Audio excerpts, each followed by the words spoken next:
Хочется мирного мира и счастливого счастья, чтобы ничто не томило, чтобы грустилось нечасто. Хочется синего неба и зеленого леса, белого-белого снега, желтого яркого лета. Хочется, чтобы отвечало все своему назначению, чтобы начиналось сначала, вовремя шло к завершению. Хочется шуток и смеха где-нибудь в шумном скопище. Хочется и успеха, но на хорошем поприще.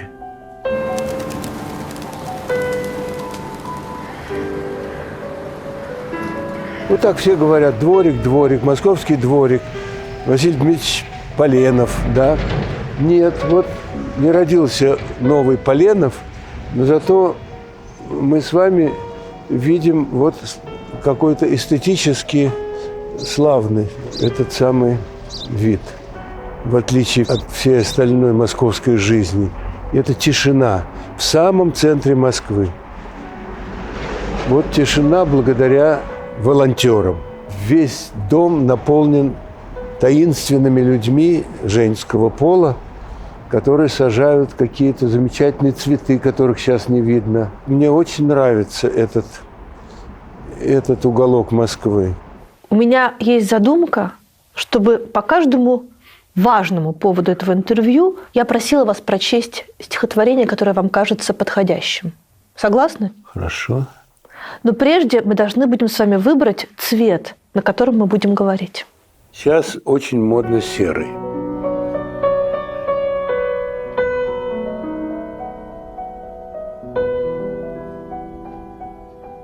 У меня есть еще одна похвальба Москве. Я буду с трудом двигаться, потому что это называется «я споткнулся о Собянинскую плитку». По правде это беда. Я несколько раз падал. И однажды в чудесном месте рядом со служебным входом МХАТа, перед тем, как посмотреть в окопах Сталинграда, на самом углу я споткнулся, а Глаша меня держала под руку. Да, вот так мы шли. Она меня держит все время. Она мой держатель. Я споткнулся, здрасте. Я споткнулся, я сломал плечо, как мы узнали. Вернее, как Глаша узнала. Операции приводят к годовой боли. Но профессор-хирург, который смотрел и предлагал мне все-таки операцию, я говорю: чего я не смогу делать этой рукой? Он говорит: вот так поднять руку не сможете. И я говорю: ну, значит, я не пойду голосовать, вот и все. Кстати, я заметила, что в ваших интервью вы всегда говорите «Глаша, Глаша, Глаша, Глаша». Но о самой Глаше вы не рассказываете. Что это такая за любовь? Что я вижу, что она у вас даже на обложке телефона. Да. Во. Красота? Да. Глаша – дочь выдающегося энергетика Геннадия Михайловича Аксенова, который построил в разных местах Советского Союза большие электростанции. Как вы Глашу первый раз увидели? Вот представляете, вот мы будем разговаривать, там, скажем, 3 часа, и будет все время звучать этот вопрос: а как вы познакомились с Глашей? Да.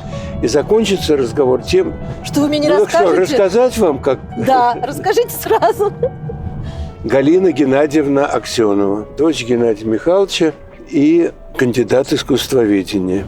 Тогда она не была кандидатом искусствоведения. Она была знаток. Ее студенческого детства или даже страсть была к архивам культуры. Глаша стала Глашей после нашего знакомства. Ну, она от Лгитмика выбрала для стажировки театр на Таганке. И она стажировалась у любимого вместе со своей однокурсницей Светланой. И они вдвоем прибыли в Москву.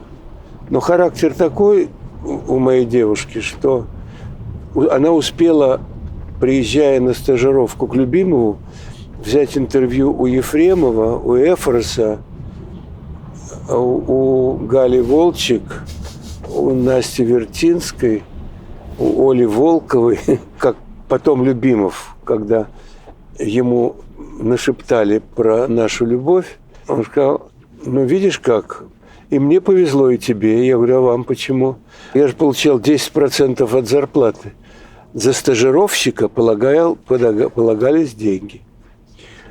Ну, в общем, Любимов подзаработал на всех нас, как мы с Копом заработали на этом гениальном человеке.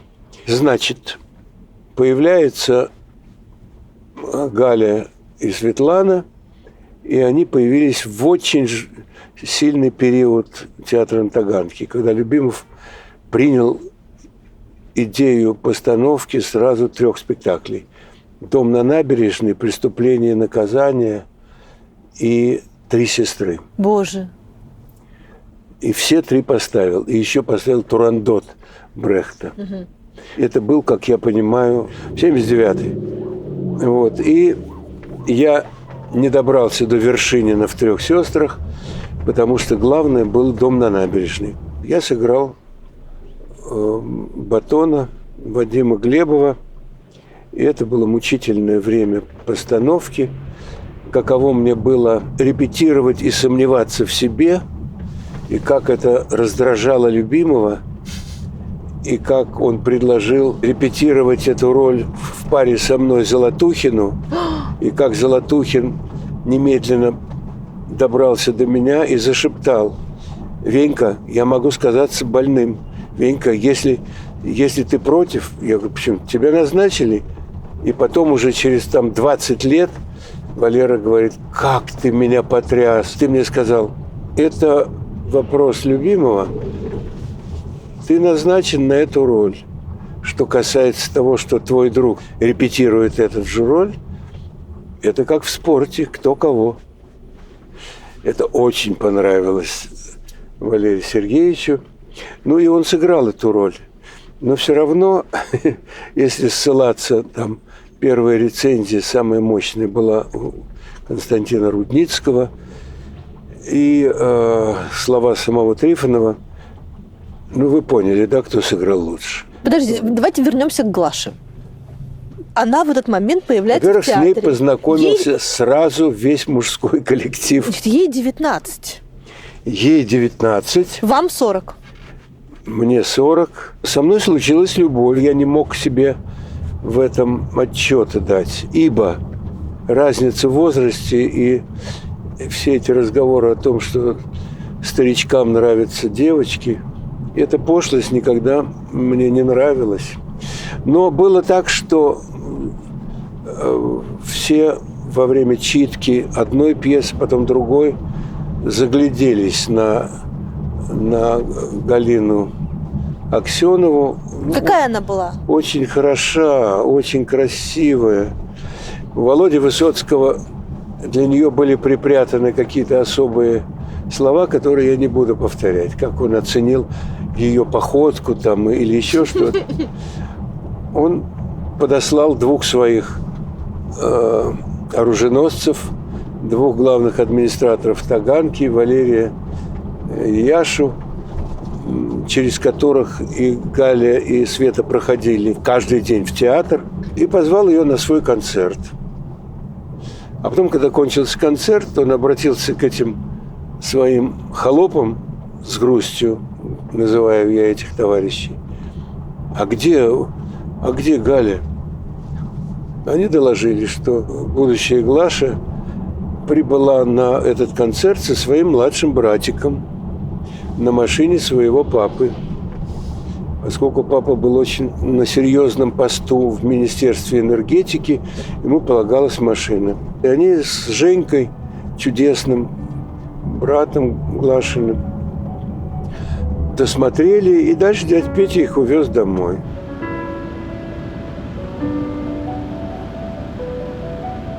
Кто ее интересовал, каким образом у нее получилось откликнуться, это она сама вам когда-нибудь расскажет.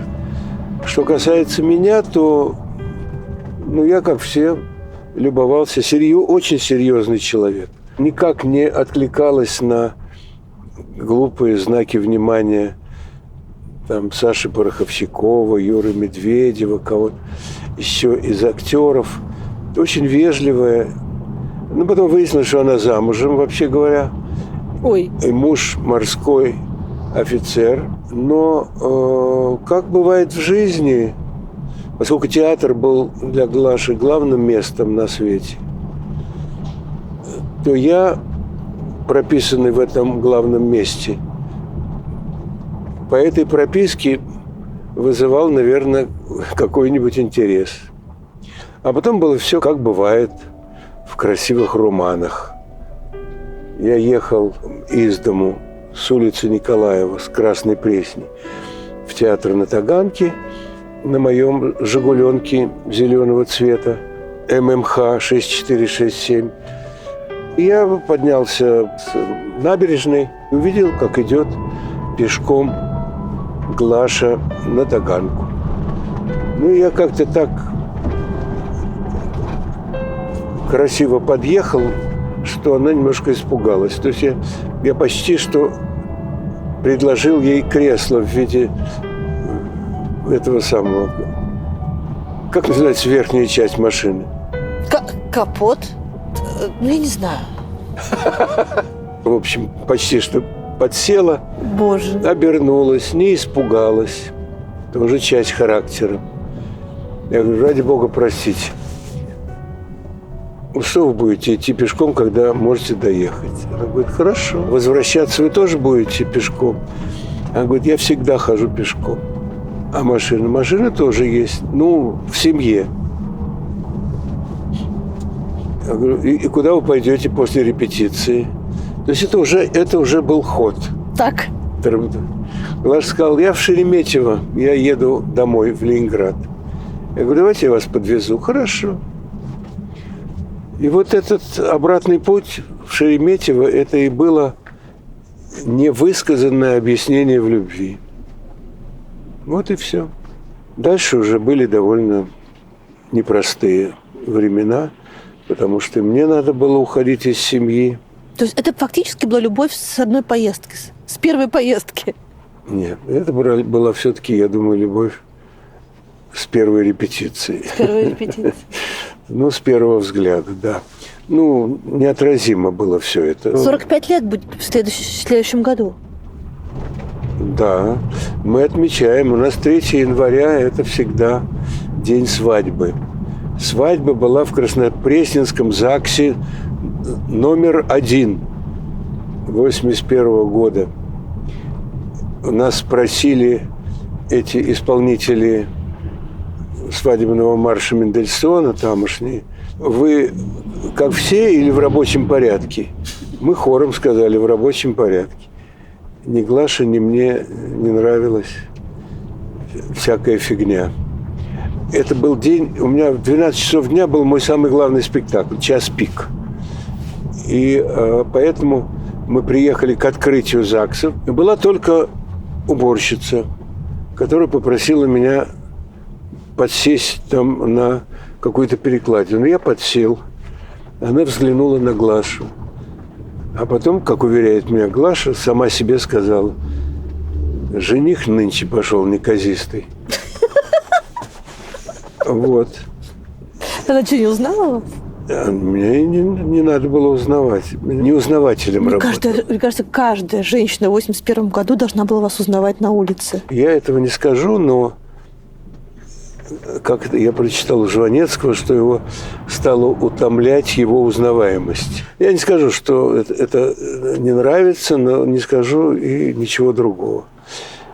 Это уже касается фильма, который, может быть, ваши зрители не видели. «Три мушкетера и один боярский». Так условно называется это кино. Девчонки засмеялись. А почему вы думаете, что зрители не видели? Мне кажется, что каждый человек в этой стране видел. Ну, у меня фамилия не грустная, поэтому я именно с этой фразой обращаюсь к моим зрителям. Что я получил записку, а расскажите, пожалуйста, о кино.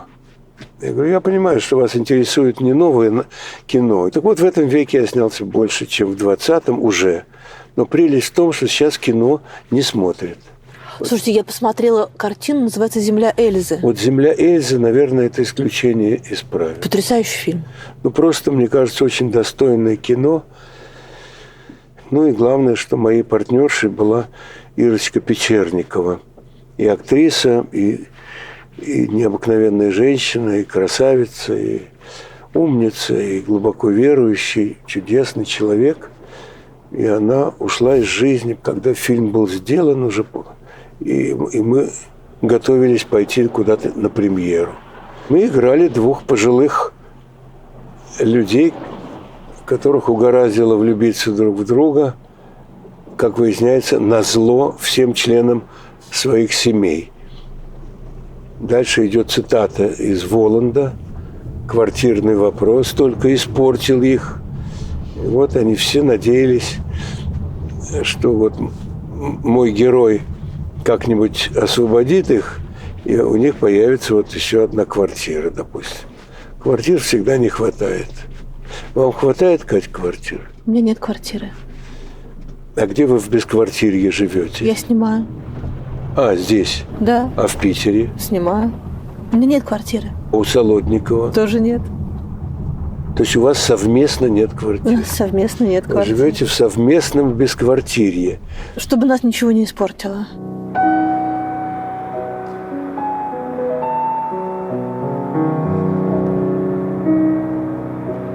Это было в 1971 году, когда я поставил на телевидении фильм-спектакль о Некрасове Николае Алексеевиче.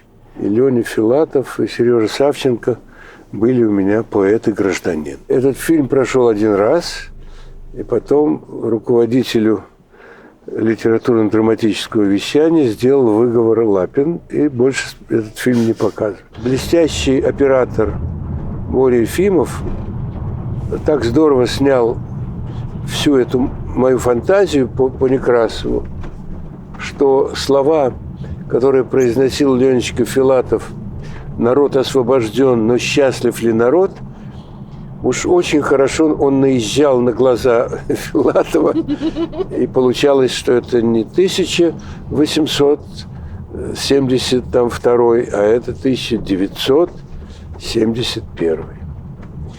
Народ освобожден, но счастлив ли народ? Кстати, это элегия Некрасова, моего любимого поэта. Ваш любимый поэт Некрасов?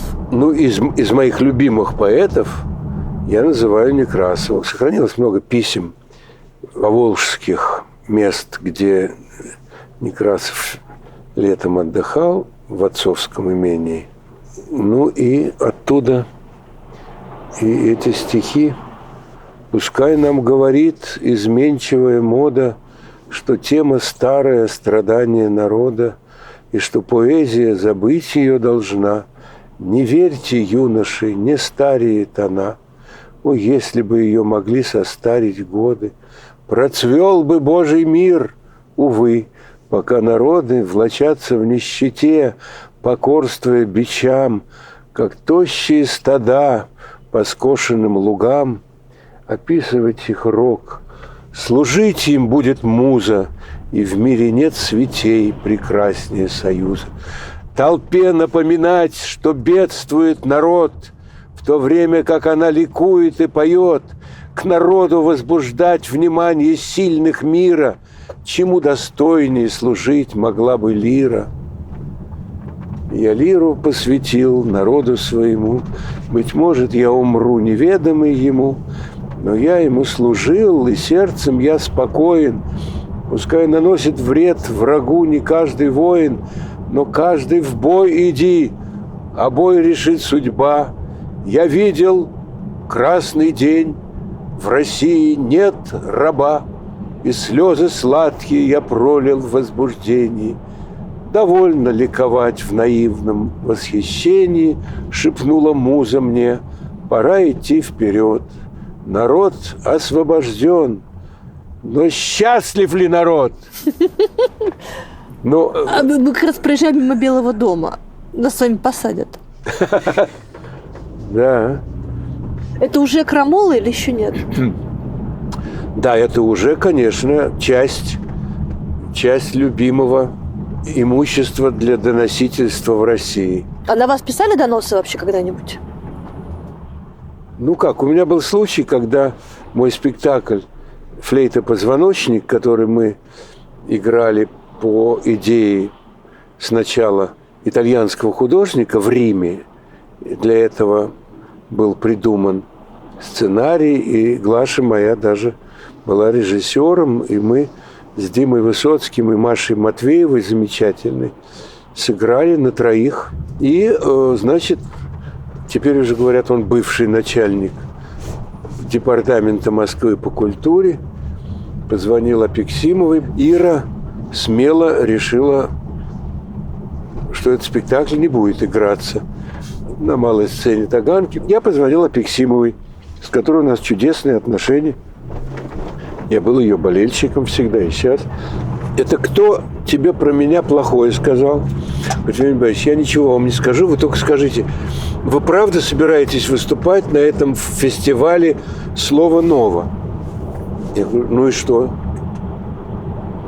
Вы можете сказаться больным и не выступить. Ну, сегодняшняя наша Феня, уже новая Феня, так сказать, быстро расшифровывает такого рода загадки. И я позвонил Кибовскому, Саше, симпатичному, как выясняется, бездельнику в роли начальника департамента культуры. Я говорю, Саша, спасибо, что сняли трубку. Вы мне тут объяснялись в любви в грустные дни Олега Павловича Табакова. Говорю, конечно, я вас... Стоп. Вам нравилось, как я стихи читаю? Ой, да. А кому-нибудь... Стоп. Значит, вам нравилось? Саша, позвоните Апексимовой, скажите, что вы не правы. Потому что я ничего нового для себя не делаю. Меня куда зовут, там я читаю стихи. Вот буквально. Позовут в Америку, я и в Америке прочитаю. А вы уж там считаете по-своему, кто там Америка. Враг, там Баба-Яга или наоборот. Но стихи-то лучшие. Да, я знаю. Ну, короче говоря, отзвоните тому, кто вам звонил.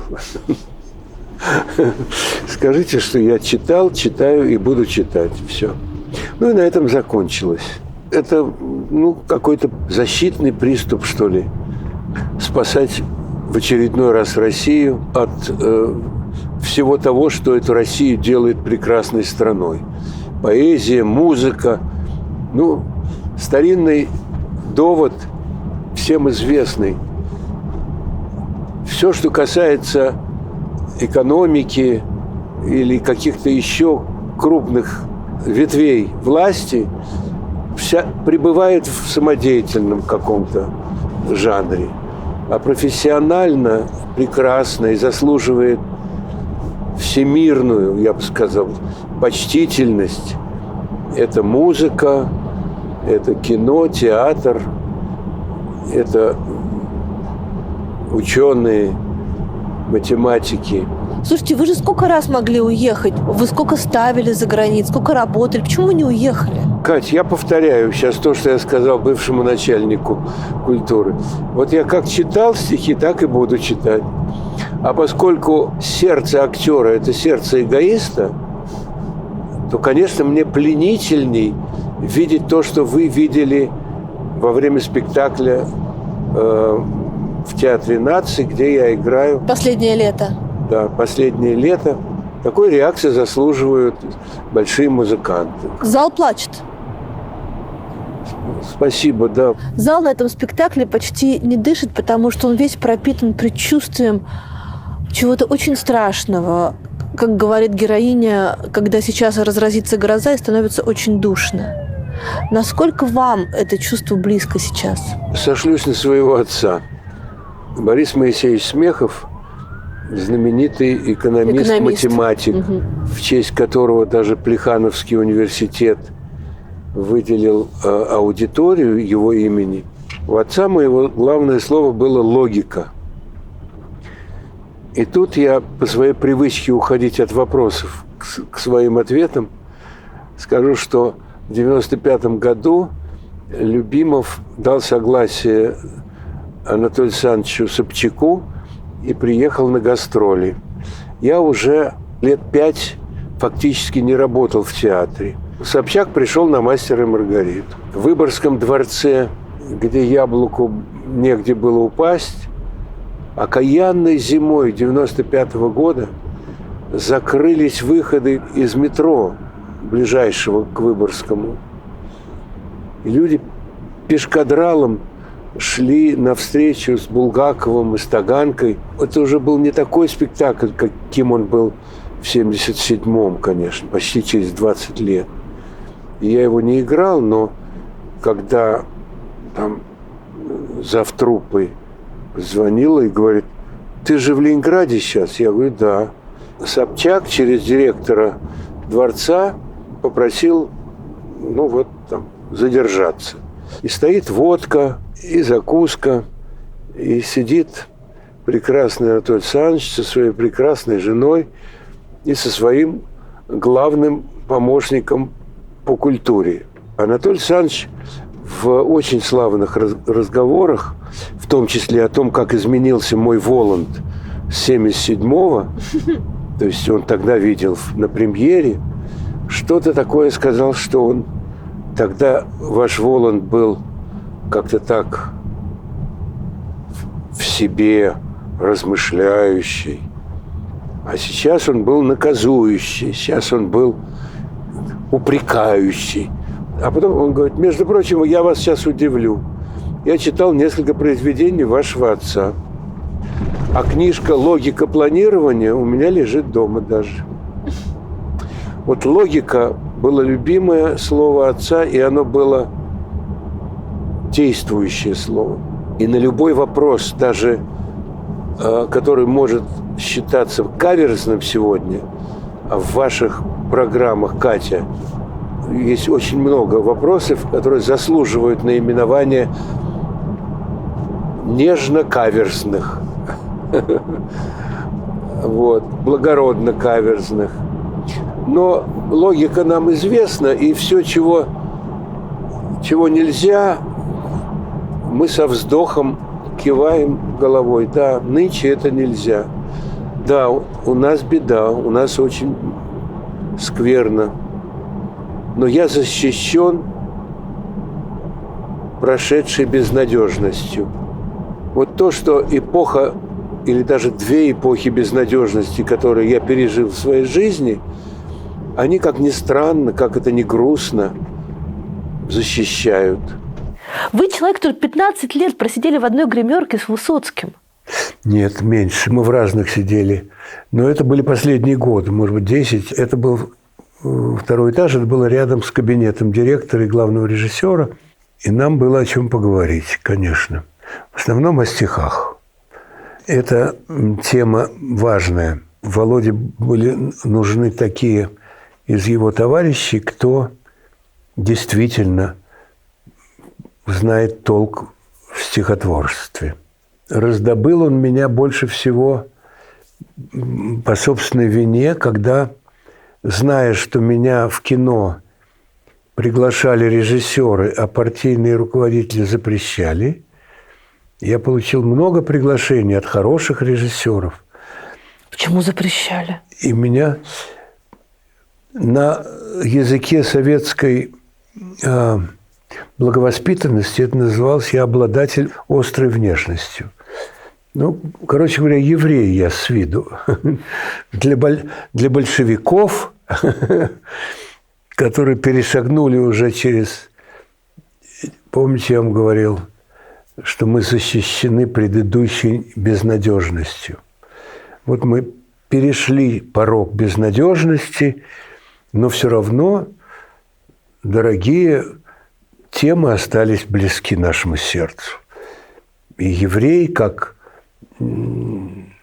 случайный попутчик нашего движения к коммунизму. Нет, это ошибочно было с их стороны, я думаю. Но не ошибочно было то, что мне не давали сниматься в ролях там колхозный водитель или это главный герой одного фильма. Я должен был исполнять роли там Иванова, Петрова, Сидорова. И режиссеры говорили: мне нужен он. А партийный руководитель студии там, или худсовета говорил, вам нужен, но пока, пусть он подождет. Он в театре на Таганке играет, и пускай себе играет. И вот Высоцкий, он должен был восстановить порядок правильный. Но для этого надо было меня убедить в том, что кино не рифмуется со словом «говно». Что кино – это хороший парень. Как это ему удалось? Его позвали хорошие люди в фильм, который стал его лучшим фильмом. «Служили два товарища». И поручик Брусенцов сыгран потрясающе. В самом начале съемок, еще раз, это было время нашей очень близкой дружбы, тройственной дружбы, Золотухин, Высоцкий и я. И мы дружили и на сцене, и в жизни. Вот в эти времена Володя знакомит меня и с режиссером, и с авторами Фридом и Дунским гениальными, что вот я снимаюсь в таком-то фильме, называется фильм «Служили два товарища», и вот служили два красных товарища, это вот Ролан Быков и Олег Янковский. А я белый, и мне нужен второй товарищ. И я уговорил, и вот придумали тебе роль, ты будешь моим товарищем, согласен? Я говорю, нет, Володя, я пошел домой. Ладно, я сыграл спектакль. Стой, дурак! Я не шучу. Смотри, 2 билета через Одессу в Измаил. Я говорю, ты что, опупел, что ли? Говорит, это небольшая роль. И это хорошая, ну, правда, поверь мне, уже так мягко. Отдал мне билет, и мы полетели. Пока летели в Одессу, я ему говорю, вот, мамочка моя все детство провела, а я там ни разу не был. Причем я знаю, что это его любимый город, Володин. И там в аэропорту нас пересаживают 2 раза в самолетик маленький и 1 раз машина. Мы едем в машине, и Володя вот одно и то же повторяет, что я не понимаю, какая прелесть кино. В самолете он мог показать там в иллюминатор. Посмотри, ты когда-нибудь видел, дурак? Нет. Кино.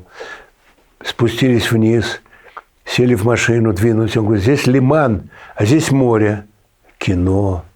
Потом подъехали к какой-то харчевне, сели за стол, он дает чашку варенца, по-нашему ряженки, говорит, поставь ложку. Я поставил, ложка стоит. Он говорит, понял? Я говорю, что? Кино. И дальше мы приехали в Измаил, нас поселили в Поплавке, гостиница. Вот, сейчас нас поведет этот второй режиссер туда, на съемку над Дунаем. Говорит, смотри, ты видишь, Дунай, понял? Ты когда-нибудь видел Дунай? И не увидел бы, дурак, потому что это кино. А видишь, там сидят мужики, видишь, ловят. Я говорю, ну, рыбаки, не рыбаки, румыны в Вене. Это кино. И дальше все, мы вышли на этот гребень, там серебрится волна, ночь. Вот это знаменитые сцены, когда белые тонут в перекопе, вот это вот штурм. И массовка в правильной военной одежде. Иван Иванович в мутюкальне кричит: в честь прибытия 2 лучших артистов лучшего театра Европы и Америки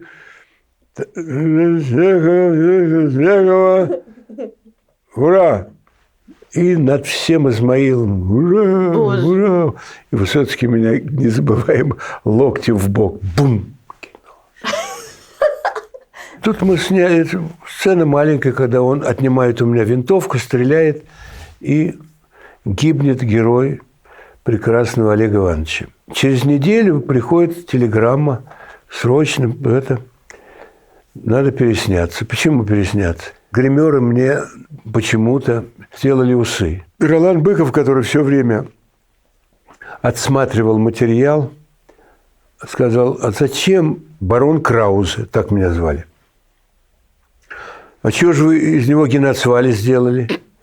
Так, меняем грим. И вот из-за смены грима Я должен лететь опять туда. Я прилетел, Володя ждет. Нас пересадили, мы прилетели. Снялись второй раз. Я действительно начал что-то понимать в кино. Понравилось? А это непросто. Какой бы я там ни был уже как удачный актер, а здесь все заново. Ну и много другого. Интересно все было. А вот я снялся без усов, безусый барон, а потом пришла телеграмма: материал в браке, срочно прибывайте. Ну, я хорошо поматерясь, прилетел в Одессу, стоит Высоцкий и улыбается. Я говорю: что ты смотришь? На чем мы едем? Мы едем, Веня, в Одессу. У тебя нет спектаклей, у меня нет спектаклей эти 2 дня. Я тебе дарю город твоей мамы. И он подарил мне и ухаживал, и я впервые в жизни был на его концерте. Говорухин устроил с кем-то из своих друзей там какой-то зал какого-то института. Володя потрясающе исполнял. Потом он же все, что получил, и потратил на ужин, и требовал, чтобы я пил. Я говорю: ну я уже выпил. Нет, ты не уже, ты еще, давай. А сам он не пил. Поскольку я пьющий, и я умею это делать, и пить, и выходить из этого. Поэтому он ненавидел слово алкоголизм, что это что я здоровый человек, когда хочу, я не пью, когда хочу, тогда пью. Вот так ему казалось. Что думали врачи при этом, это другое. А здесь настойчиво требовал, чтобы все напились. Он получал удовольствие от этого. Даже с Кирой Муратовой меня познакомил. Она была на 2-м этаже этого дома киношников, напротив общаги, где все приезжавшие. Вот. И Володя крикнул: Кира, это мой однополчанин, Венька Смехов, все. Это 67-й, а потом в каком-нибудь 92-м в Доме кино идет потрясающий фильм Киры «Настройщик». Потрясающий. И Демидова, и Рената Литвинова. Потрясающий фильм. И отвратительная публика Дома кино встречает это мрачновато. И мы уходим, и стоит Кира. Ну, я ее не видел с 67-го года. Я говорю: Кира, дорогая, меня зовут Веня, я знаю, нас с вами Володя познакомил. Кира, это Венька Смехов. Все? Понравилось? Нет, не понравилось? Я говорю: очень понравилось. Мне народ не понравился. Это наши, да. Все нормально. Все это было в очень таком правильном состоянии. Вот эти годы первые, я считал и считаю до сих пор, что это была правильная дружба. Мы помогали друг другу и следили, когда Любимов орал на Золотухина во время репетиции «Живого». И мы иногда вдвоем с Володей заходили, мы не участвовали, и нам было больно за Валеру, потому что Любимов гнал эту кавалерию дальше. Ну что ж. Ну и чего-то накричал на Золотухина. Мы его утешали. Потом стали репетировать «Гамлета», и у меня не получалось. Получалось только у Демидовой, по-моему. И на Володю Демидов все время говорит: вы не думайте сейчас о своих песнях, не думайте о своей публике. Ничего не было у Гамлета. Только он и Господь Бог. Вот это вы понимаете или нет? Я говорю: а что вы меня на «вы»? Володя, давай репетировать. Давайте, пожалуйста. Потом он приехал с гастролей, счастливый, бард. Он говорит: это вы в костюме министреля сейчас? У него были очень хорошие бархатные, светло-коричневые джинсы. Он говорит: идите отсюда вон, наденьтесь, как можно вообще выйти в роли Гамлета. И одна молитва на всех. 2. Но мне как-то все-таки легче. Я играю мерзавца, короля. Мне меньше досталось. С Володей труднее. А вы дружили, вот вы, Золотухин, Высоцкий. Неужели у вас не было там ревности, зависти? Это же театр. По какому поводу? Мы разные роли играли совсем. Все равно. Нет, вот когда Любимов хотел на меня нажать, вызвать во мне ревность и какие-то еще названные вами чувства, и вдруг Золотухин подходит и говорит, он хочет, чтобы я репетировал с тобой эту роль. И сам был растерян, потому что это так буквально напоминает нехорошие события в жизни, когда люди хотят обидеть человека, вот в данном случае актера, обидеть соревнованием или якобы конкуренцией. Это отозвалось в моей жизни. Во-первых, Валерий много раз вспоминал и с какой-то благодарностью. Вот это. И он сыграл, он любил эту роль, он ее хорошо играл, но он играл совсем не про то, про что я играл, и не про то, про что написал Трифонов. Потому что это был не злодей какой-то, который очень талантливый и зло вспоминал свою молодость, а я играл все время со зрителями, и глазами, и интонацией, и жизнью, говоря только одно. Вы смотрите на меня как на отрицательного героя. А кто из вас другой? Кто в этой стране другой? Вы все такие же, как я. И это люди чувствовали, оказывается. Но когда уже мы были на пороге выхода спектакля «Дом на набережной», и Любимов назначил меня прогоняться и выходить к премьере. Вот этот вот день, когда уже можно было кого-то приглашать. И я вышел на сцену с этой огромной ролью на 2 с лишним часа с желанием умереть. Вот я дал себе задание. Попадая в замечание Любимого, не попадая, вот так, как меня сейчас понесет. И я погнал. Вот. И я там дошел до какой-то истерики даже, которая не была запрограммирована. Когда я закончил за кулисами, самые 2 закулисные болтушки, которые меня не любили, явно там был и антисемитизм какой-то, и все. Все вдруг. Одна обернулась, Тайка, и у нее слезы. Я говорю, ты что? Венька, ты гениально сыграл. И я дотащился до дому, свалился на пол, потому что уже начался какой-то процесс расхода нашего.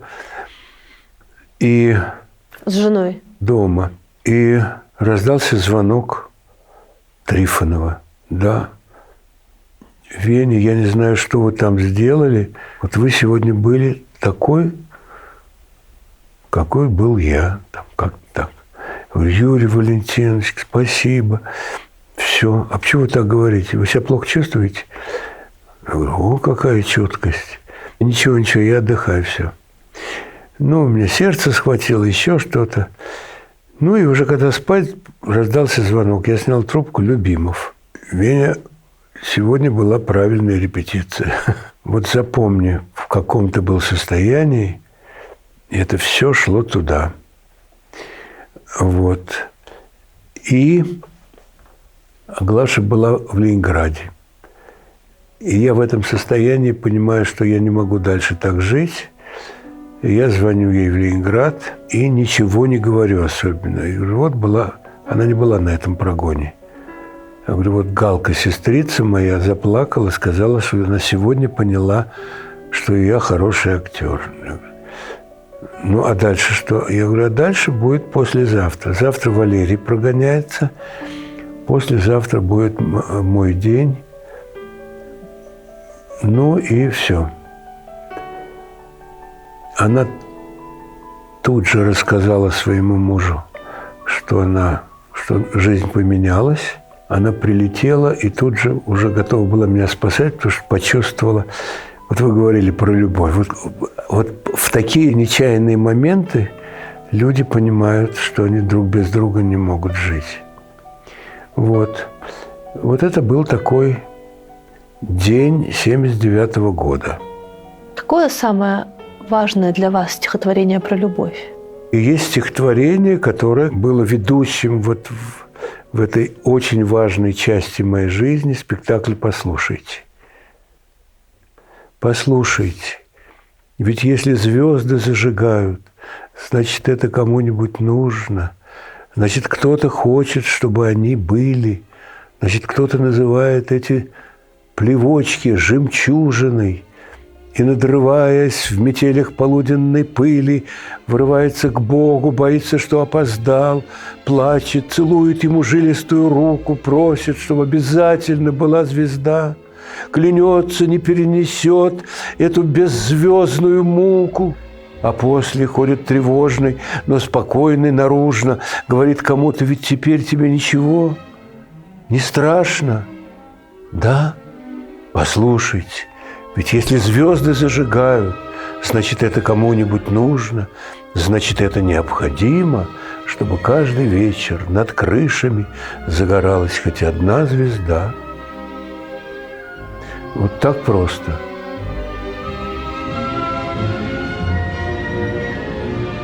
И что-то сразу по ассоциации много мне. Ну, например, мы сыграли, послушайте, Маяковского.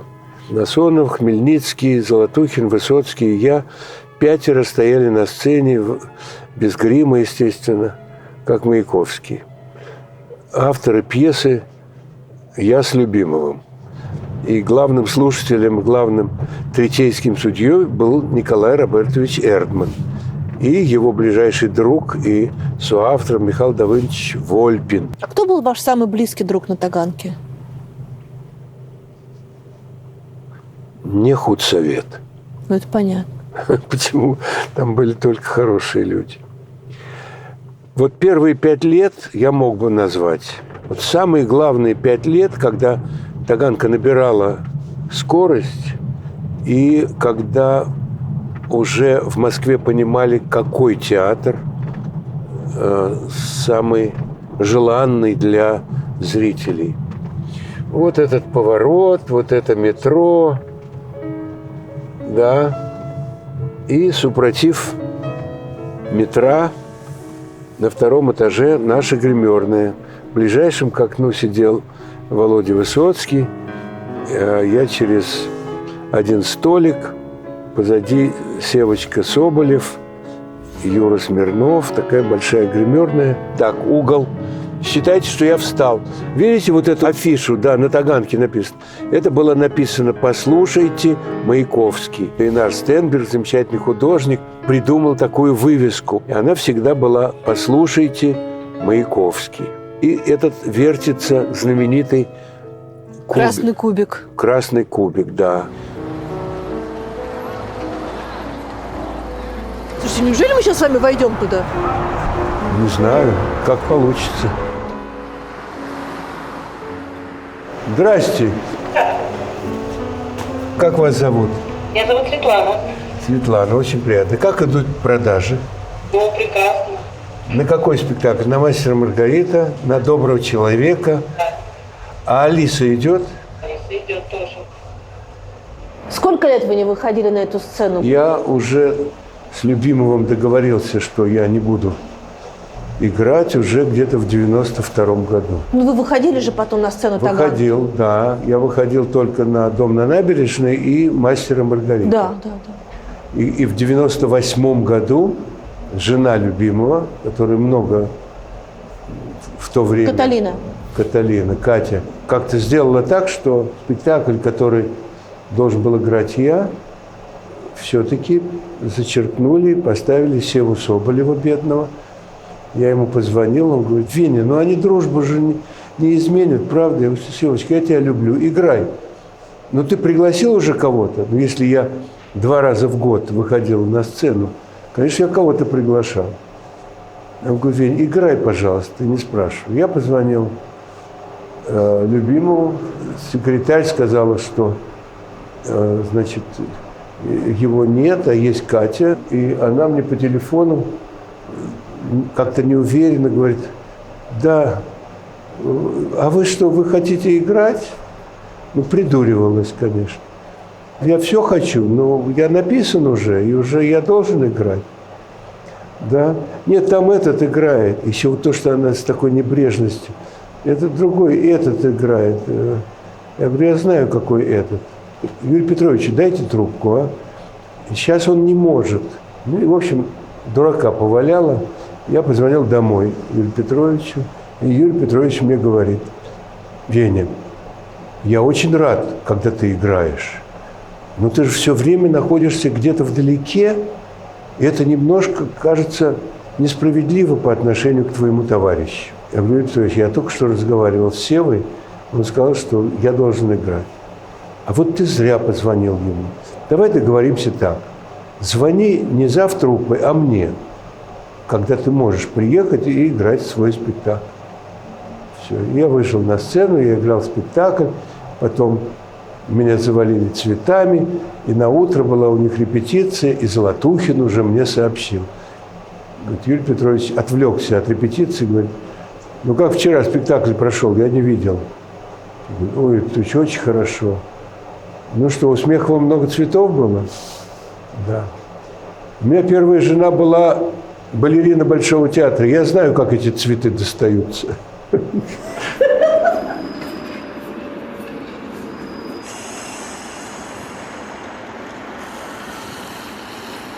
А это правда, что Москва вашего детства менее шумная, чем нынешняя? Ну да. Она может быть менее шумная голосами людей. Да. Но клаксонами, звуками брякающих трамваев надо было нажимать там на эту педаль, и получалось бряк-бряк-бряк-бряк. И гигантские шумы на Первой Мещанской, то есть на проспекте Мира, это такси, которые... Мне даже казалось, что они не по делу орут так.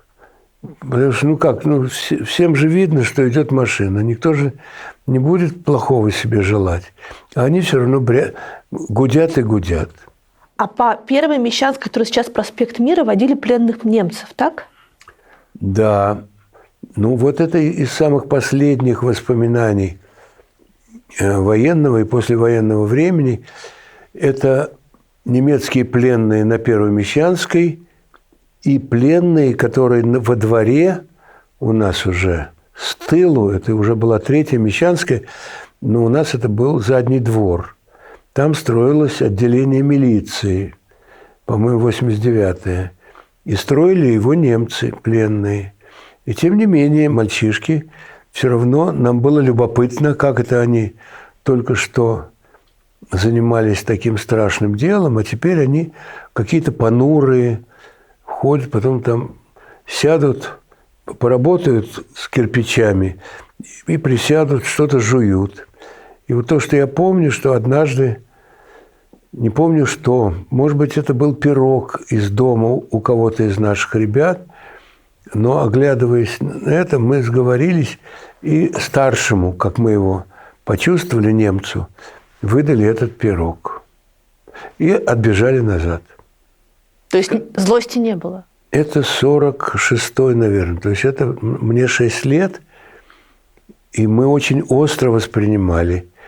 И вот то, что как идут стройными толпами по Первой Мещанской, и как проживают свою ежедневную жизнь эти немцы. По-русски они ничего не понимали, как кто-то из старших мне говорил. Но я бы сам не решился. Я бы испугался все-таки. Я больше боялся, больше стеснялся.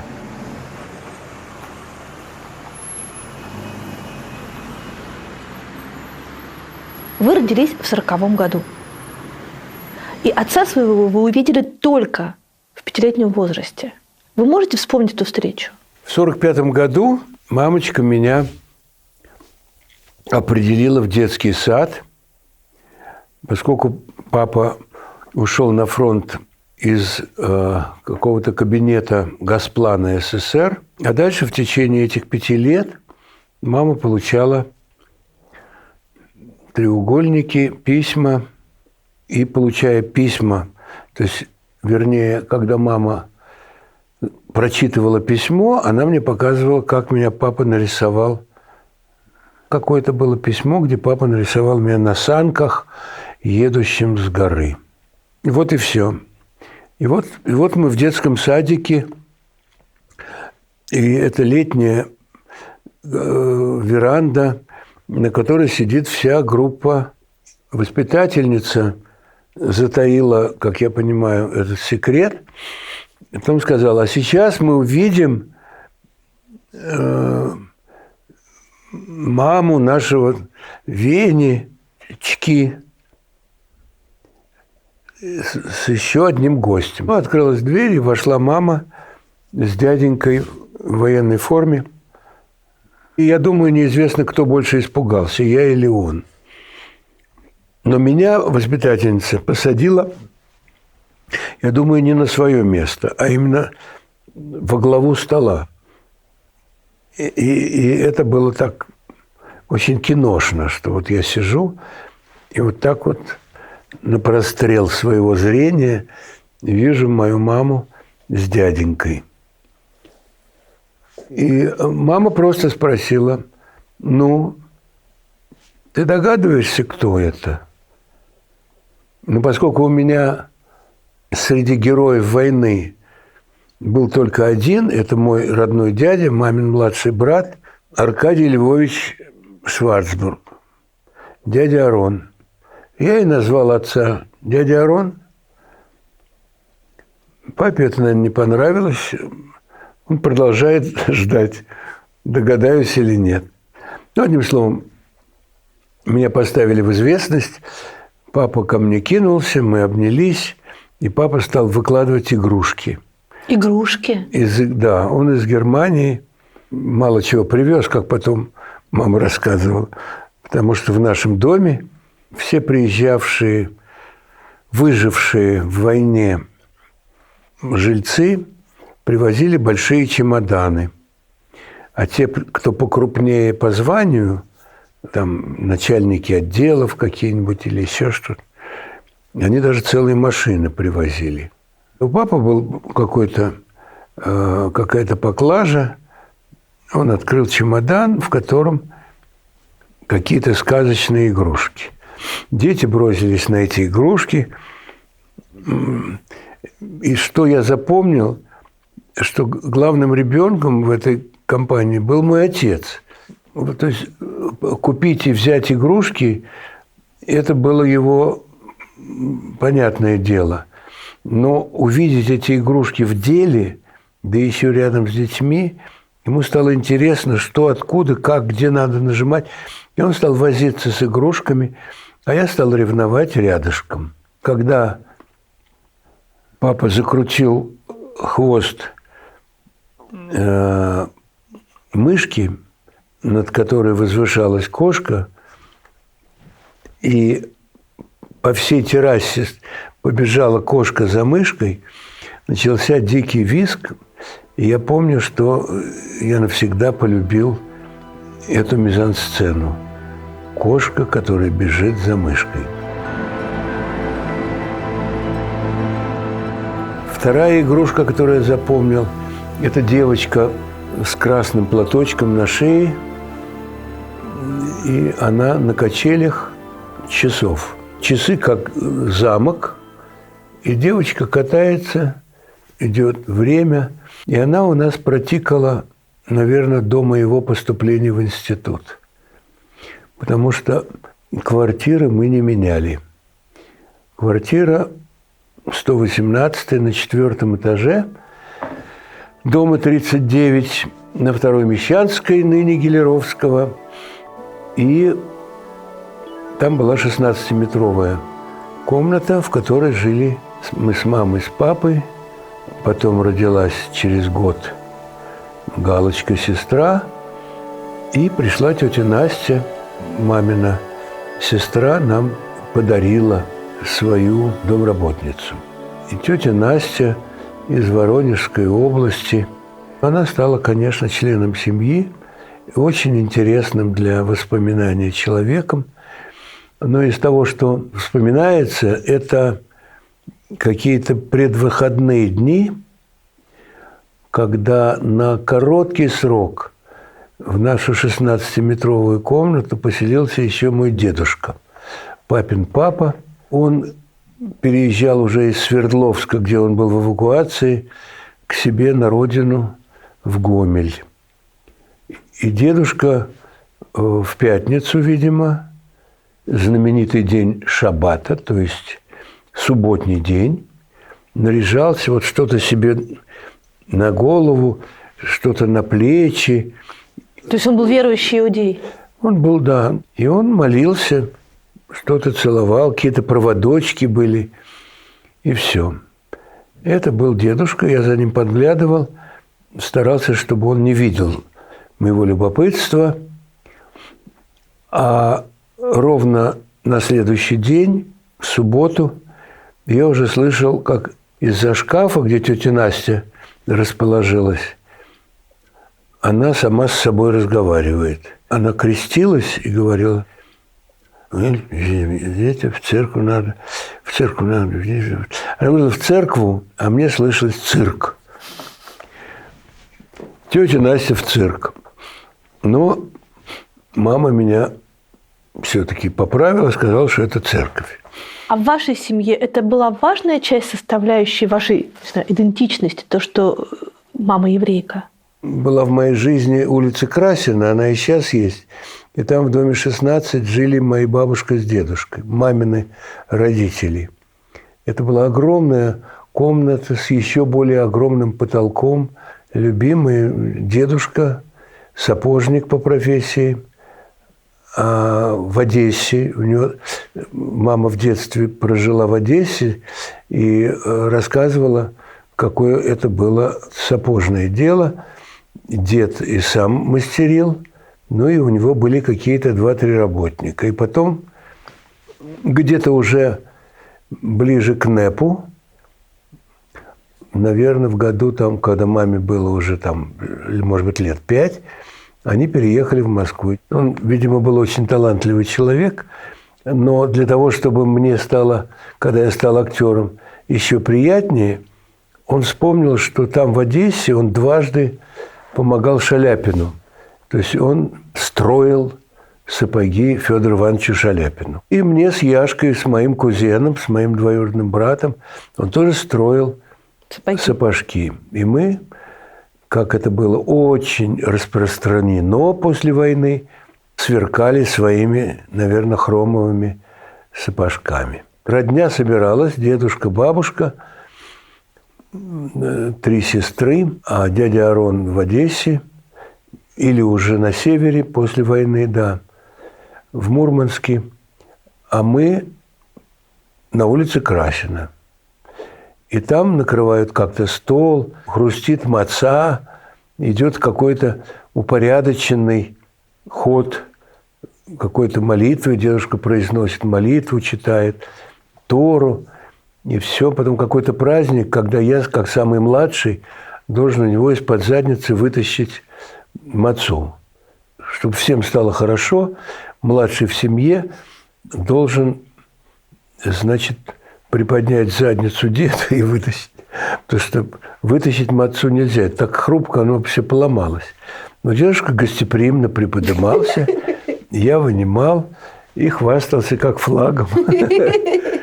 И то, что нам нравилось с Яшенькой, это то, что все должны были прикоснуться к когору. Когор – Божье вино. Так нас учили, не знаю, окружающие улыбаются, то есть не верят. А я верю, что когор – это Божье вино. Ну, мы с Яшкой немножко перебарщивали, конечно, потому что нам дали немножко попробовать, а когор остался на столе. Взрослые переходили в эту часть комнаты, разговаривали, а мы с Яшкой, переглянувшись, друг друга доливали. Слушайте, ну это 49-й год, это разгар антисемитизма в СССР. Вот где-то, когда мне было 8 лет, я заметил, что вся семья перешла на шепот. И на шепот, и на идиш. и заговорили вот на самом старом еврейском языке, который родом из Германии. И, ну, не знаю, меня это удивляло. Я же постарше, может быть, он понимал что-то. Он знал от родителей, что если проявится какое-то оскорбительное в твою сторону фраза какая-то, там жидовская морда или там жид, хочешь колочки, вот какие такие были нежности, произносились бывалыми антисемитами. Но как-то я не помню, чтобы у него так было. У меня совсем этого не было в нашей 254-й школе на Третьей Мещанской. Просто понимал, что что-то случилось именно на улице Красина, когда шепотом разговаривали родители. Вот этот вот квадрат Мещанских, это и было ваше детство? Первая Мещанская, вторая Мещанская, третья Мещанская? Ну, скорее всего, вторая и третья, потому что уже в 7 лет я перешел трамвайную линию и попал за угол, там китайское посольство, и дальше наша школа. Мне в жизни везло быть младшим, и это уже кто-нибудь из психологов, а у меня в родне есть замечательные психологи, Осмолов, например, Александр Григорьевич, Саша и Машенька Тендрякова. Надо будет мне у них спросить. Вот то, что я привык быть младшим во дворе, а потом в школе, а потом в институте, кстати, могло ли оно повлиять на то, что я старался быть не первым, а вторым, но не третьим. Мне ужасно нравилось положение второго.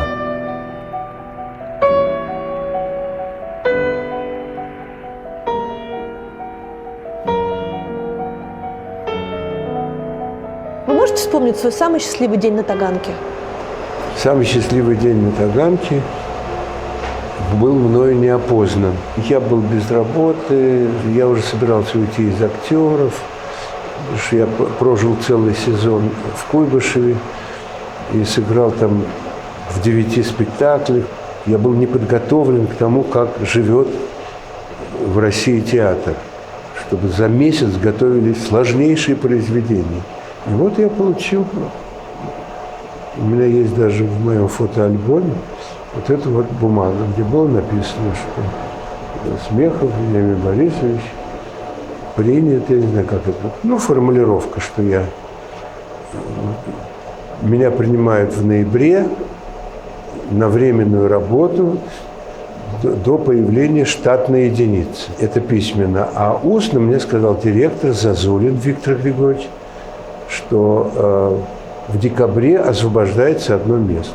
Но бумажка осталась такая, и она для меня, ну, какой-то знак счастья, конечно, что я попал туда, куда и не ожидал, но куда, ну, Господь направил мои шаги. А когда вы поняли, что это и есть самый счастливый билет? Это премьера «Доброго человека и Сезуана». 23 апреля 1964 года. Мне очень спектакль этот был дорог. Но я понимал, что я долго здесь не задержусь, я уйду в литературу.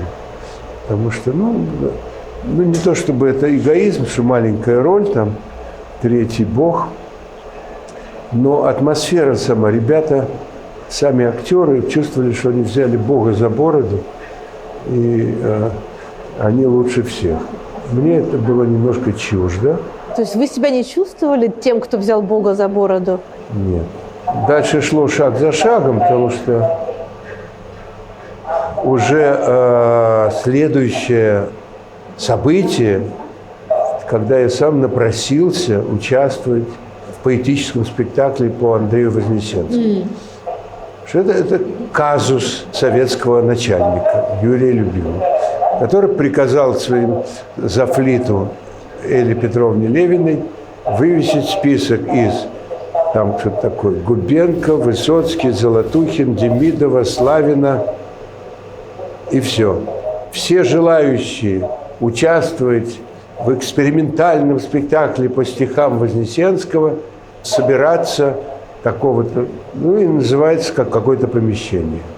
Может быть, на втором этаже в кабинете любимого, может быть. И вдруг мы репетируем 10 дней, которые потрясли мир. Сели в зале, Любимов смотрит, говорит: ну как же вы начинаете жизнь такими ленивыми? Никто не попросился. Пойдемте немножко снимем внутри. Ура! Здрасте. Прошу. Спасибо, дорогой. И? А я все равно решил уходить с театра. Я спокойно хулиганю. Я говорю: ну вот так, Юрий Петрович, вы так говорите, а делаете совсем по-другому. Он говорит: как? А что? Я говорю: вы же сейчас к нам обращаетесь, что мы ленивые, что мы не просимся. А всех, кого вы хотели, вы выписали на отдельном листке. Где это я выписал?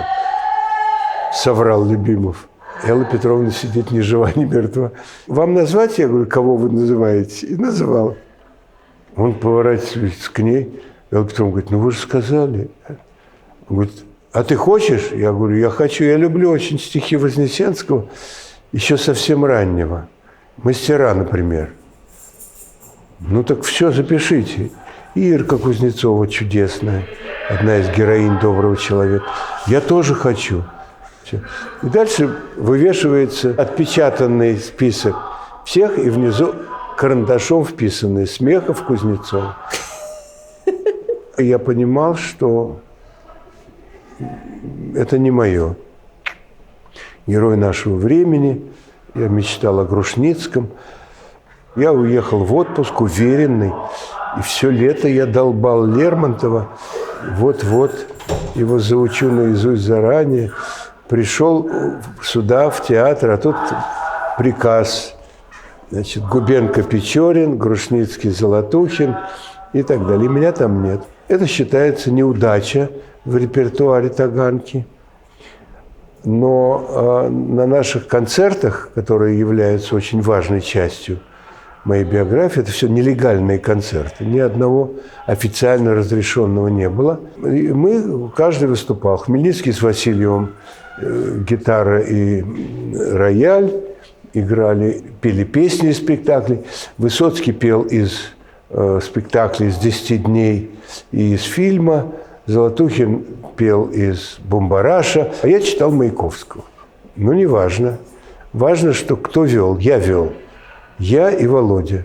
И вот тогда, когда я вел, я рассказывал, что у нас в театре много экспериментов. Например, световой занавес. 30 световых пистолетов в необходимый момент со скрежетом поднимаются, светом загораживают все, что мы там делаем, перестраиваем декорации, опять опускается. Он очень понравился японцам, придумал я. Вот. Потому что японцы владеют всеми техническими возможностями больше всех в мире. Японец – это вообще любой человек, который говорит: «Я понял». Вот как раз все понявшие японцы назвали Любимого магом света. Это было правда. Да. Маг света. Что Любимов впоследствии министру Демичеву на обвинения какие-то в том, что он создает произведения, которые вредят политике развития высоких ценностей у молодежи Советского Союза. Любимов говорил: ну и что, и вы меня выгоните, а я пойду в электрики. Я работал электриком, Петр Нилович. Есть моя любимая фотография ваша с отцом, где вы в шахматы играете. Какие у вас были отношения с ним? У меня отношения были неравные, потому что у меня он оставался, ну, как-то вершиной. После войны, в капитанской форме и так далее. А потом, как известно, форму запретили носить, и 9 мая запретили праздновать в сталинское время.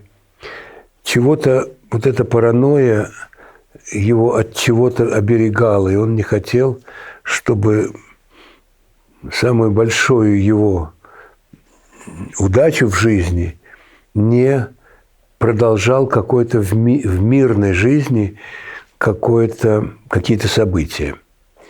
Ну, я это уже еще ближе узнал у необыкновенного человека, с кем мне посчастливилось познакомиться. Это Ион Дегин. Наш фильм называется «Последний поэт Великой войны». Но это Глаша, как главный киношник в моей семье, командовала этой съемкой в предместье Тель-Авива. Уже в разгаре молодой Таганки я попросил 3 великих поэтов Самойлова, Слуцкого и Межерова уделить мне внимание, такой наглец был, и продиктовать мне, какие с их точки зрения лучшие строчки о войне написаны. Они переговаривались, потом говорят: Дудин, Соловьи, я пишу. Ну и так далее. Ну, Симонов там. А ты помнишь, Алёша, «Дороги Смоленщины»? Я говорю: жди меня. Пишите: ты помнишь, Алёша, «Дороги Смоленщины». И вдруг Слуцкий говорит: а вы знаете, Веня, а ведь есть, наверное, самое сильное стихотворение. Во всяком случае, его знали на всех фронтах. В 1944 году его исполняли даже как песню солдаты. Но его, скорее всего, никогда не напечатают. Оно слишком откровенное и сокровенное. Я говорю: а вы можете, я запишу? И они втроем, вот эти 3 наших обожаемых чудо-поэта, мне прочитали. Дальше надо было найти след, потому что с их точки зрения это был, наверное, танкист и, наверное, погибший тогда же, когда он сочинил эти стихи. И прошло, как это бывает, несколько десятилетий. Мой друг Володя Павлов звонит и говорит: он жив, и он, говорит, по-моему, травматолог. Дальше я получил от наших друзей в Израиле телефон, и мы на него, конечно, сильно напали. И он много-много нас поразил с Глашей.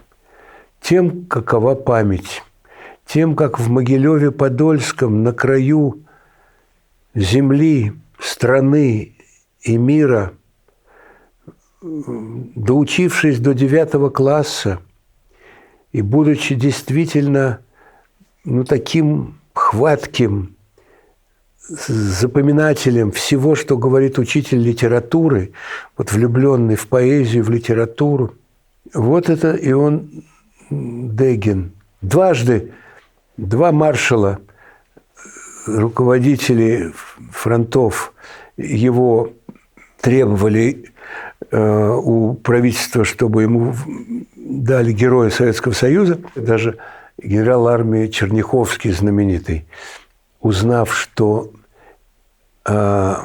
его танковый взвод что-то такое совершил, что эти страшные немецкие, там целая рота немецких танков отступила, потребовал, чтобы в Москву послали.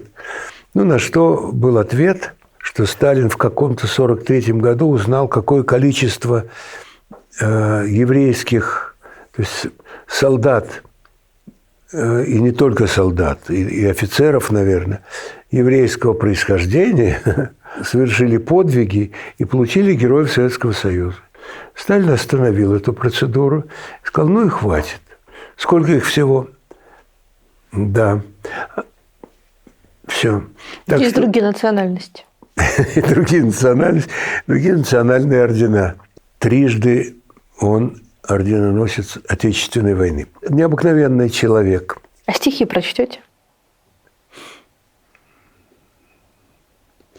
Мой товарищ в смертельной агонии, не зови понапрасну друзей, дай-ка лучше согрею ладони я над дымящейся кровью твоей.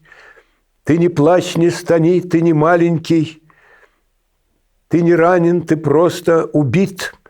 Дай на память, сниму с тебя валенки, нам еще наступать предстоит. Ну вот, 8 строк, а я потом их прочитал в «Проклятые и убитые» у Астафьева, где было сказано, что заградотряды, о которых никогда не писали в нашей литературе, это было исчадие ада, это был страх. И в этой главе, из этой его мощнейшей книги, последней, вот эти строки о том, как после того, как им удалось все-таки перейти эту речную, они вдруг запели эту песню, и Астафьев ее все 8 строк.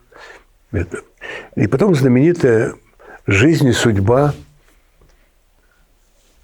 Василия Гроссмана, слова о том, что вот, наверное, никогда лучше, сильнее, страшнее не может быть поэтических строк. Я от очень большого количества людей, прошедших войну, от людей, знающих про войну, и от вас сегодня я слышу, что это самые правдивые 8 строк о войне.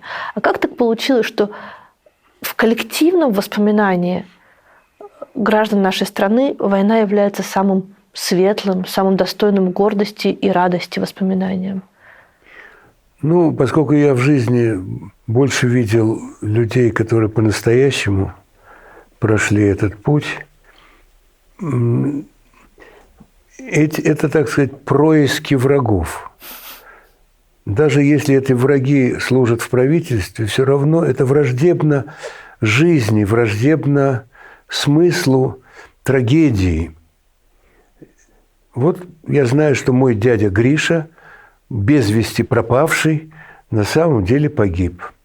Вот мне этого хватает, чтобы не улыбаться навстречу теме 9 мая. И я не помню, чтобы сильно счастливыми были лица, когда папа меня брал на демонстрацию, все-таки мне уже было, наверное, там лет 10, и я видел вот всю эту группу и выискивал глазами только Буденного, потому что нам, мальчишкам, был интересный человек с усами, кавалерист, живой. Вот он всегда сбоку где-то стоял.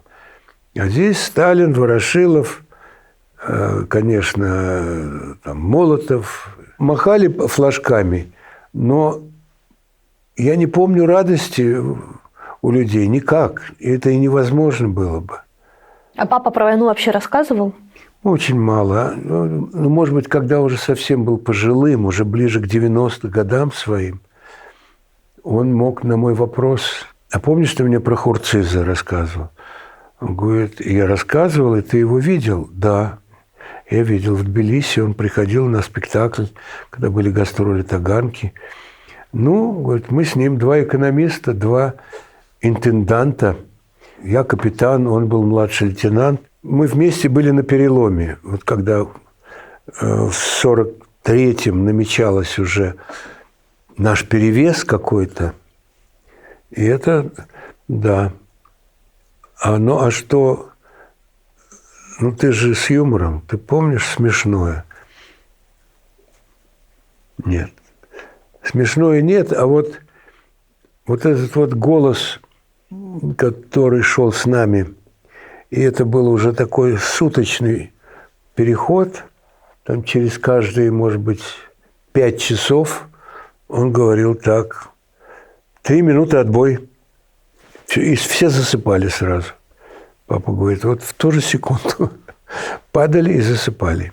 И проснувшись, он говорит, я вдруг вспоминаю, что я читал Евгения Онегина для того, чтобы заснуть, и у меня сразу какая-то строфа появлялась. «Нелюдимо наше море, день и ночь, шумит оно, в роковом его просторе много жертв погребено». Я говорю, что это всегда было?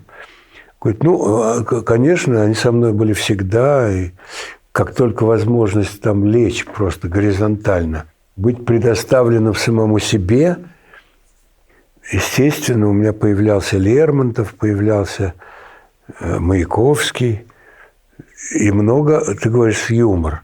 Козьма Прутков мой любимый. Да. И Брюсов.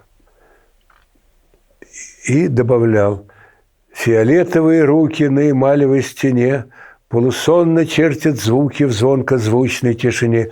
Я не знаю, это реализм или нет, но мне очень нравилось Брюсов. Так вот откуда у вас стихи, от папы. Да, конечно. А Симонова вы любите? Константина Михайловича? Ну да. От его письма в «Правду» родился театр на Таганке. Он был в Щукинском училище, увидел спектакль «Добрый человек из Сезуана» и написал письмо, как было бы жалко, если бы Москва рассталась с этим уже совершенно профессиональным, хорошим коллективом. Главное стихотворение «Жди меня, и я вернусь». Вполне гениальное, которое Любимов не давал мне в «Павших и живых», потому что, его все знают, и все. И вдруг я его актерски убедил. Я говорю: а знаете, как он здорово читает? Он читает монотонно, выделяет только финал. «Жди меня, я вернусь, только очень жди, жди, когда наводит гусь, желтый наш, жди, когда снега метут, жди, когда жара, жди, когда других не ждут, потому как я выжил, будем знать, только мы с тобой, просто ты умела ждать, как никто другой». Вот за это «никто» Любимов пожаловал мне это стихотворение. Я играл ведущего от автора в спектакле «Павшие живые».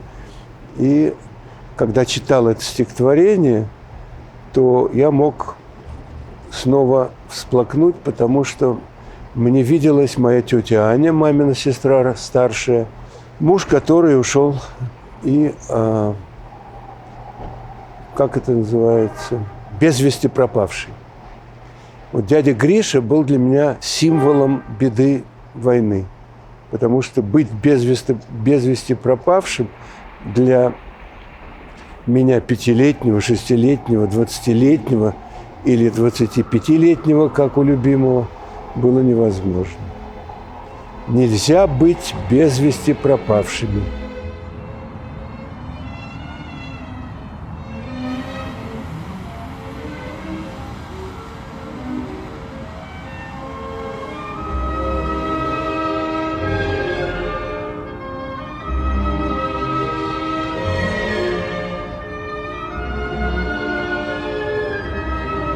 Сердце не щемит?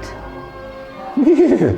Вообще? Так это другое. Это же не может щемить сердце от названия. Это все при мне состоялось. Ну и потом в предпоследний год жизни Золотухина, который после того, как Любимов Ушел? Не ушел, а был фактически в изгнании, театр испугался, что нас закроют, и обратились к Капкову, тогда руководителю, очень славному Сергею, с просьбой поставить Золотухина художественным руководителем. И театр будет продолжаться. И Валерий, к его чести, надо сказать, за 1,5 года сумел и Занусси, и там Федотов из Перми, и то есть 6, что ли, спектаклей, и славно исполнил это, но, к сожалению, навредил своему здоровью. Но в 2012 году Евтушенко позвонил Валерию Сергеевичу и спросил сразу в своей манере, мальчишка 60-х годов: «Валерка, а вы с Венькой дружите?» Золотухин говорит: «Ну да. А что, Евгений Александрович?» Ну вот, я ему позвонил с просьбой написать новую композицию по моим стихам, чтобы она шла у тебя в театре. Золотухин говорит: «Евгений Александрович, я за». Он говорит: «Ну, тогда я ему скажу, что ты за». Валерка мне позвонил. Сказал: и так появился спектакль «Нет лет»? Да. Я говорю: «Да, у меня уже готово, приходи». И он пришел к нам домой с Глашей, сел на стул, я начал читать, открываю. «Нет лет». Поэтическая композиция по лучшим произведениям Евгения Евтушенко. На сцену выходят Золотухин и Смехов. Валер: «Стоп». Больше ничего не надо. Обнял, поцеловал и ушел. И мы уйдем. Пошли.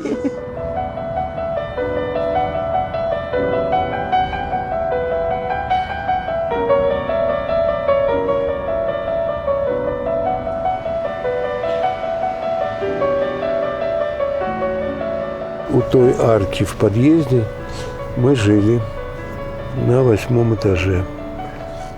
И это была квартира родителей Геннадия Михайловича и Елены Георгиевны. Вас приняли? Это как будто бы логически оправданно, что артист с 2 маленькими дочками влюбился в их дочь, и они собираются даже связать себя на всю жизнь. Отец был необыкновенный мастер, необыкновенный строитель. Каким бы он ни был фактически замминистра или там членом коллегии Министерства энергетики, но он навсегда оставался прорабом, то есть деятельным строителем. И я этому был свидетелем даже, когда нас позвали на его главную последнюю стройку в Экибастузе. Это Казахстан, а Геннадий Михайлович был работяга. И он сказал: ну, что ты будешь у себя на Таганке все время? Ты же не видишь настоящих зрителей. Вот махни к нам в Экибастуз. И все. Один, ну, может, вдвоем. Я взял Борю Хмельницкого, чудесного. У нас с ним была своя программа концертная из поэтических спектаклей театра на Таганке. И все, и мы оказались там, в Экибастузе. И когда это я услышал от Высоцкого, ему рассказали те, кто был в ГУЛАГе, там были самые страшные лагеря, и слово «Экибастуз» было как матерное слово. И Володя говорил, вот что-то было, «стуз». Сокращенно не «Экибастуз», а «стуз». Вместо совсем матерного слова это годилось. А у меня была большая дружба с теми, кто выжил в ГУЛАГе. Команда пожилых людей отмечала 5 марта на Профсоюзной улице в доме у легендарного человека Вильгельмины Германовны Славутской. Но она была по партийной кличке Мишка, Вильгельмишка. И она была ассистентом Георгия Димитрова вот в те далекие времена в Берлине. Очень хрупкого вида, невероятно могучий человек, которая уже в новое время руководила фондом Солженицына и дружила и с Александром Савичем, и с Наташей. А ближайшая ее подруга, тоже отсидевшая, была Катерина Светлова, мама Наташи Солженицыной. И вот с мамой Наташи Солженицыной мы были на «ты», были очень дружны. И вот в этом доме на Профсоюзной собирались самые лучшие люди на свете. Тогда в 67-м, когда вот вы встречались на этой квартире и отмечали 5 марта, вы верили, что такое больше никогда не повторится? Это назывался праздник 5 марта. И не было человека, который бы исказил свое лицо гримасой, дескать, это антисоветчина. Это уже было время предпозднего, так сказать, Брежнева, когда антисоветчиками фактически были все здравомыслящие, осмысленные граждане Советского Союза. И это не было удивлением. 5 марта – День памяти Сергея Прокофьева и праздник ухода, отвала, завершения жизни главного злодея всех времен и народов. Но это был веселый праздник, этих слов не было, что там усы сдохли, там, ребята, конец. Но было ощущение, что такого больше не будет? Что Конечно.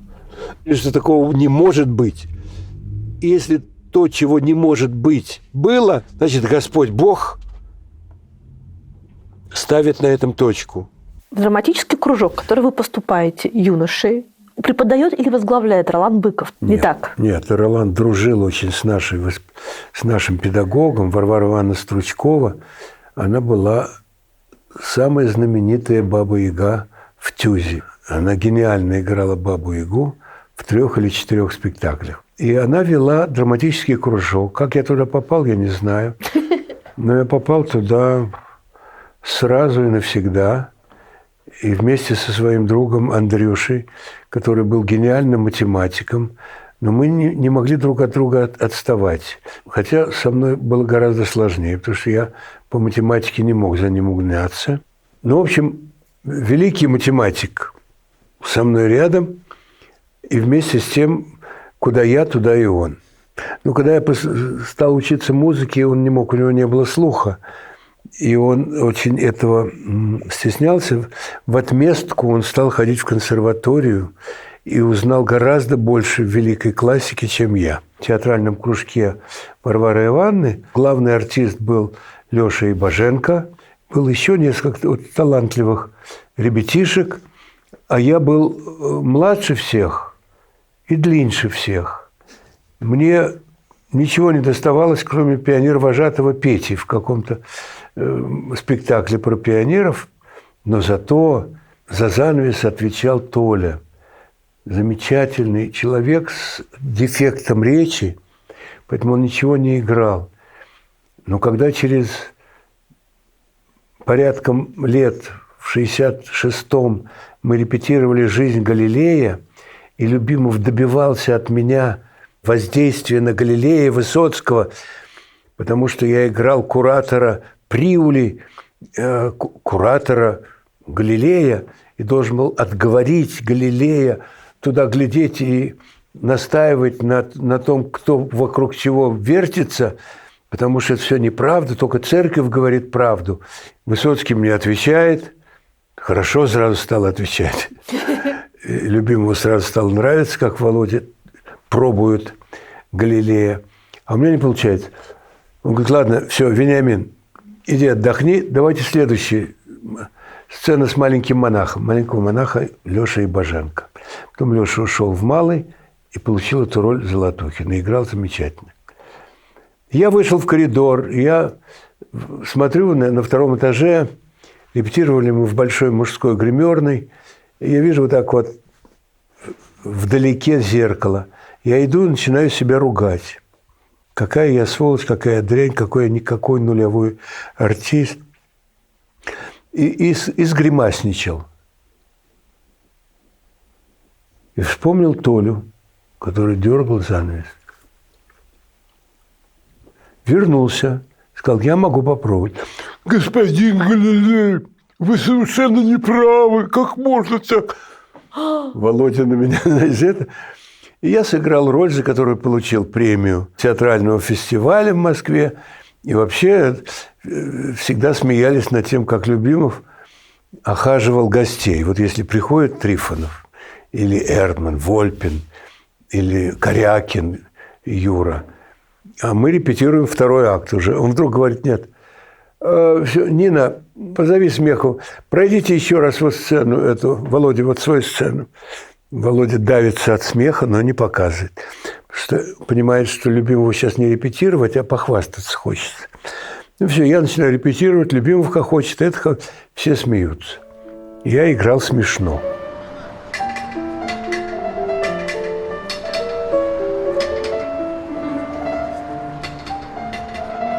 Мне не получалось сильно поверить в себя, как в артиста. Я собирался идти в литературу. В литературу или в преподавателя русского языка и литературы. И хотел уйти на филологию. Я пошел в сторону и выпрыгнул буквально в эту тысячную толпу абитуриентов сначала в школу-студию МХАТ, потом в Щукинское училище. И туда поступил. Но поступил и туда не потому, что я там понравился всем педагогам, а потому что я люблю Маяковского. Я прочитал в 140 солнц «Закат пылал». Но я читаю так, что меня не принять в актера нельзя. И когда я в школе-студии МХАТ читал перед двумя преподавателями, одного фамилия Тарханов, другого Ефремов, Тарханов поставил мне 2, Ефремов 5. И по закону школы-студии решать будет третейский судья Вениамин Захарович Родомыслинский. Я пришел в кабинет Родомыслинского, который велел сесть рядом свежего выпускника Евстигнеева Евгения Александровича.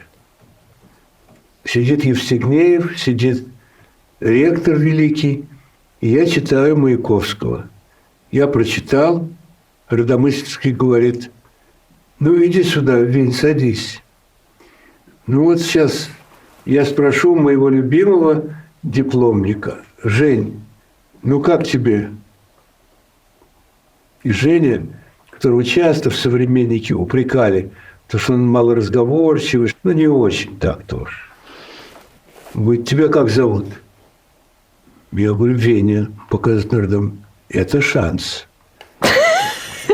Это блестящий юмор. Вот то, с чего я начал, застенчивость. Это уже меня после первого курса хотел сказать до свидания, чтобы я не шел в актер, потому что я стеснялся. Стеснительный. А вы же краснели. Я краснел. Ну и Андрюша Миронов краснел с первого курса. Вот у нас товарищ очень хочет узнать, как перестать краснеть, в каком возрасте это проходит. Как только я поверил, что я могу быть актером. Начал читать стихи, и оказалось, что это театр.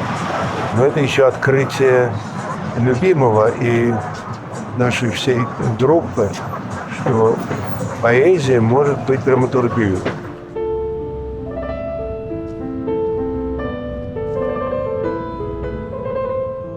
Получается так, что после того, как я вышел на сцену в «Антимирах» 20 января 1965 года, и для того, чтобы спрятаться от государственных упреков, что как это так, не было цензуры, главлита, не было разрешения управления культуры, вывесили афишу «Фонд мира. Поэт и театр. Андрей Вознесенский и труппа театра драмы и комедии». И на этом спектакле Любимов вышел, сказал умную речь, что в этом мире все авторы были поэты, и Шекспир, и Шиллер, и Пушкин, и Грибоедов. А в 20 веке перешли на язык презренной прозы. Мы решили вернуться к источнику и попробовать вот стихами знаменитого и очень хорошего поэта Вознесенского сделать пьесу, которую вы сейчас увидите. Начинаем. Мы сыграли час 15 минут примерно, час 20. Потом вышел Вознесенский и читал свои стихи. Это можно сравнить только с футбольным матчем. Так было. И спустя неделю Управление культуры зафиксировало это как часть репертуара театра драмы и комедии. И уже, очевидно, в феврале или в начале марта мы сыграли спектакль, который уже назвали «Антимиры». А за прошедший месяц Вознесенский вручал тем, кто ему нравится, стихи. То есть расширил часовое представление до полуторачасового. И нам с Высоцким досталось фрагмент из поэмы «Оза».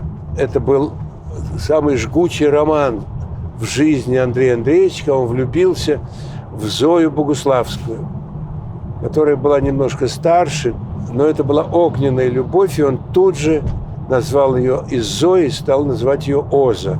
То есть все антимир, все перевернуто в этом мире. Вся любовь происходила в Дубне, в ОИЯИ. Знаете, что такое ОИЯИ? Конечно. Объединенный институт ядерных исследований. Да, но там были самые умные парни в то время. Там были самые умные парни, там была самая закрытая гостиница, в которую мы имели доступ. И мы приезжали и поздравляли их со всеми праздниками, с открытыми ленинскими премиями и с закрытыми государственными премиями. И главный друг наш был, конечно, Флёров Георгий Николаевич, ГН. Гениальный человек, который в разгаре войны, об этом мы узнали только в новое время, написал письмо Сталину. Его предупреждали, что его расстреляют собственными силами в своей же роте. Написал письмо, что идея создания атомной бомбы у него в голове и в руках. И был вызван строящийся этот поселок, за который отвечал Берия. Его отделение подарило миру десяток новых единиц в Менделеевской таблице. И за каждой новой единицей Георгий Николаевич и его команда получали премии. А мы приезжали, читали стихи Вознесенского, Маяковского, Пушкина и так далее. И нас кормили там очень хорошо. В 1968 году, в конце, когда нас не закрыли, должны были запретить театр уже, но оставили нас в живых, готовили спектакль «Час пик». Любимов поручил мне, и я сделал пьесу из этого романа Ставинского, польского замечательного автора. Это была очень знаменитая публикация в иностранной литературе, и Любимову захотелось сделать из этого пьесу, ну, матом нельзя, с подъелдыкиванием советской власти, так скажем. Это мой самый золотой, самый главный спектакль. У Золотухина «Живой», у Высоцкого «Жизнь Галилея» и «Преступление и наказание», а у меня «Час пик» и «Послушайте». Вот мы подъехали к замечательному театру «Гоголь-центр», который силой вящей необразованности люди, считающие себя руководителями культуры города Москвы, отменили жизнь в этом театре, назначили несчастного сына моего друга Юрия Яковлева, вернули название «Театр имени Гоголя», хотя могли бы назвать так, как я с детства знал, «Театр транспорта», было бы вернее. Это прямо рядом с Курским вокзалом. Я, представляете, телефон вспомнил Wi-Fi Гоголь-центр. И у меня, да. И у вас тоже, да? Конечно. То есть Wi-Fi не поменялся. Так выглядит разруха своими руками. Поскольку руководство культурой Москвы уничтожило спектакль к столетию Левитанского, я не участвую в войне, она участвует во мне. И спектакль «Берегите ваши лица», с премьеры которого нас запретили. И уже здесь не вывешено так весело, красиво Гоголь-центр, центр Гоголя. Вот. И тем не менее, новое руководство меня пригласило играть роль, которую вот Саша Семчев, по-моему, да, здесь? Дядюшкин сон. А вы И отказались? Саша, да. Я сказал, я не знаю такого театра. Это Гоголь-центр? Нет, это театр имени Гоголя. Я не знаю такого театра. Бог им судья, так называется наша с вами разлука с Гоголь-центром. А вы считаете Гоголь-центр своим последним портом приписки в театральном мире? Опять уйду в сторону. Звонок Юрию Петровичу Любимову по поводу спектакля «Нет лет». Юрий Петрович, я вас приглашаю. Скажите, говорит, я не знаю, если у тебя получится, я буду рад. Благословений я не священник, давать не буду. а куда ты сегодня идешь? Я говорю, я иду в Гогол-центр. Ой, Кириллу бедному. Я говорю, ну, не знаю, бедный, не бедный, театр самый лучший. Да, бедный именно потому, что он идет по нашим стопам. Но здесь был спектакль, один из моих самых любимых ваших спектаклей «Сестра моя жизнь». Это радость, да. Это уникальность Кирилла Серебренникова во многом. И в том, что он был душой расположен скорее к шедеврам Серебряного века или авангарда русского. Жизнью своей, конечно, он накапливал какой-то опыт соединения классики с каким-то сегодняшней группой крови в жизни и в культуре. И вторая его небывалость, что он, в отличие от любого хозяина, диктатора, приглашал, звал к себе не только актеров, которые ему нравятся, но и режиссеров, которые сами по себе высоко ценимы. И вот Максим Диденко один из тех, кому повезло работать по приглашению Кирилла Серебренникова. И Хармс у него был замечательный. Ну и, естественно, «Сестра моя жизнь» Борис Пастернак. Мне очень жалко этого спектакля. Его смыло временем. Он не был запрещен. Просто эти пять шедевров, 5 любимых имен Серебряного века, которые образовали эту звезду, которую придумал Кирилл. И это был Мандельштам, это был Кузьмин, это был Маяковский, это был Пастернак. И Ахматова. И Ахматова. Ахматова – замечательная работа Аллы Демидовой. И «Сестра моя жизнь» – это прекрасное детище Максима Диденко. Я слышала, что Пастернак ваш любимый поэт. У нас такое богатство поэзии, что одного человека называть грешно.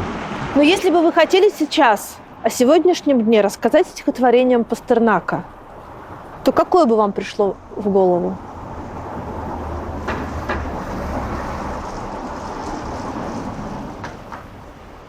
Быть знаменитым некрасиво, не это поднимает ввысь.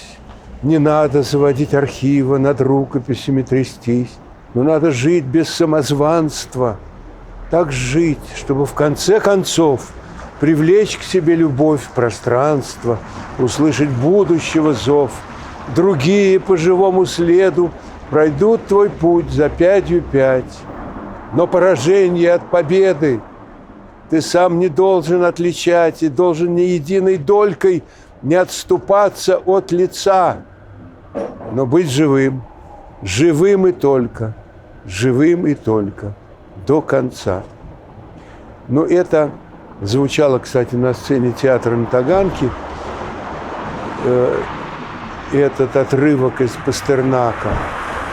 А в спектакле у Максима Диденко самое начало стихи Пастернака, которые я услышал когда-то из уст моего любимого старшего друга Игоря Кваши. Узнал бы я, что так бывает, когда пускался на дебют, что строчки с кровью убивают, нахлынут горлом и убьют. От шуток с этой подоплекой я бы отказался наотрез. Начало было так далеко, так робок первый интерес. Но старость – это Рим, который взамен турусов и колес не читки требует с актера, а полной гибели всерьез. Когда строку диктует чувство, оно на сцену шлет раба. И тут кончается искусство, и дышат почва и судьба. Это было начало спектакля. Мое было первое стихотворение в этом спектакле. А финал спектакля я выходил в 5-й раз, и это был финал гениальной поэмы «Вакханалия» Пастернака. Поэмы, которую очень не одобряла Анна Андреевна, а Борису Леонидовичу поэма была очень дорога. Поэма родилась тогда, когда сгинул Сталин, когда произнеслась речь Хрущева на 20-м съезде, и что-то изменилось. И вот в начале это звучало так, вот с этой сценой. Город, зимнее небо, тьма, пролеты ворот. У Бориса и Глеба свет и служба идет. Лица и старух шушуны, свечек пламенем снизу слабо озарены. А на улице вьюга все смешало в одно, и пробиться друг другу никому не дано. В завывании бурана потонули тюрьма, экскаваторы, крана, новостройки, дома, клочья репертуара на афишном столбе и деревья бульвара в серебристой резьбе, и великой эпохи след на каждом шагу, в толчее, в суматохе, в метках шин на снегу, в ломке взглядов, симптомах вековых перемен, в наших добрых знакомых, в тучах мачт и антенн, в разговорах и встречах, умиляющих нас, и в значении двояком жизни бедной на взгляд, но великой под знаком понесенных утрат. Это было в начале спектакля, а последнее было: цветы ночные утром спят, не прошибает их поливка, хоть выкати на них ушат, в ушах у них 2-3 обрывка того, что 30 раз подряд пел телефонный аппарат. Так спят цветы садовых гряд в плену своих ночных фантазий. Они не помнят безобразия, творившегося час назад. Состав земли не знает грязи. Все очищает аромат, который льет без всякой связи. Десяток роз в стеклянной вазе. Прошло ночное торжество. Забыты шутки и проделки. На кухне вымыты тарелки. Никто не помнит ничего. Пастернак. И слава Богу, что это шло. Ну и хватит того, что Кирилл Серебренников, уже названный лучшим из молодых, из нового поколения режиссеров, проделал колоссальную работу не только в своей жизни, но и в нашей жизни. Глаша моя была преподавателем школы-студии МХАТ, и на 2-м курсе каждого мастера читала историю мирового кино. Сказала, что каких потрясающих ребят он набрал, какой вообще отбор могучий, стоящих, значительных, интересных людей. А потом я с ними оказался на сцене, вот в этом спектакле, и они совершали абсолютные чудеса. Они были как вы, любимовские, только как будто бы даже лучше. Они были счастливее, потому что наше поколение не умело двигаться. Любимов специально вызвал Зосиму Злобина, любимца Мейерхольда, который преподавал биомеханику, и он нас учил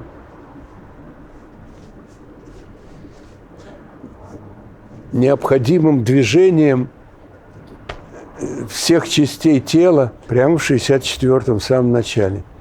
И в 65-м были занятия, и занятия с мастерами пантомимы. А когда прошел целый век, и Диденко вместе с Галочкой, гениальным художником, Солодовниковым, да, установил пилон в центре, вы помните, сцены. Артисты Кирилла Серебренникова, более всего Миша Тройник в роли средневозрастного Пастернака. Я был все-таки пожилой Пастернак. На ходу учился чудесам клоунады.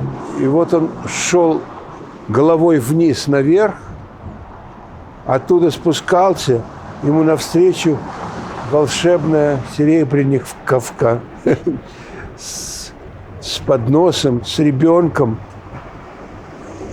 И совершалась эта встреча любовная, головой вниз один, головой вверх другая. И на этом пилоне совершали свои чудеса и волшебный Кукушкин, и Риналь Мухамедов. Они оба играли Сталина или подобие Сталину. Это спектакль о страхах гениального поэта. Это эпоха страха, которая зафиксирована не стихами, а пластикой. И вот это, видимо, и так замагничивало тогда на сцене. А потом был следующий спектакль, когда Савва Савельев, очень талантливый, славный и актер, и режиссер, и художник, по инициативе замечательного сына Зои Богуславской, Лени Богуславского, восстановили в памяти спектакль, запрещенный на Таганке «Берегите ваши лица». Ну вот вам, пожалуйста, анекдот эпохи. В 70-м году Любимов по предложению Андрея уже 5 лет шел спектакль «Антимиры», и что такое свободные места, забыли даже, что такое бывает, когда Академия наук выпрашивала целевой, это называлось, целевой спектакль, а потом с Долгопрудной приезжали физтехи, ядерщики. Весь зал заполнялся и учеными, и композиторами, и математиками и так далее. Это была ранняя Таганка. И вдруг через 5 победоносных лет Андрей Андреевич предлагает свои новые стихи, во главе которых вот это четверостишие, которое я прочитывал в финале спектакля «Берегите ваши лица» уже на этой сцене Гоголь-центра. Слезы не роняйте запоздало, с возу, что упало, то пропало. Поздно бегать к маме и в полицию. Сами берегите ваши лица. Чудесные четверостишие.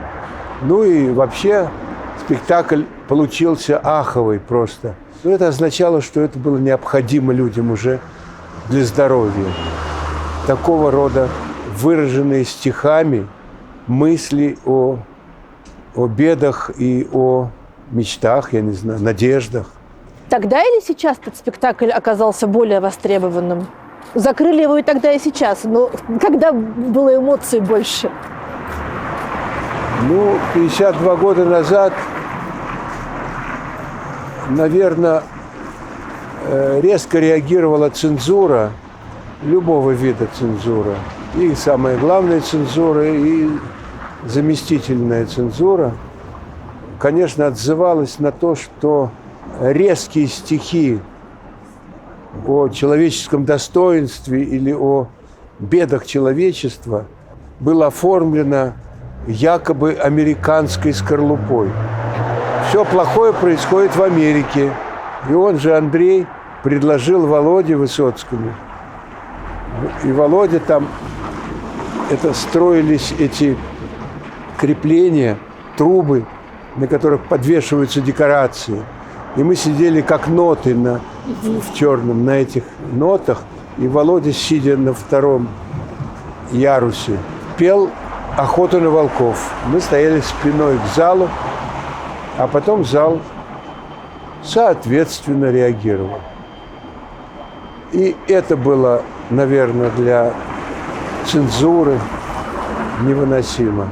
Я думаю, что у наших культуртрегеров или у этих малообразованных руководителей, номенклатуры, у них вообще не любовь к очень большому успеху в культуре.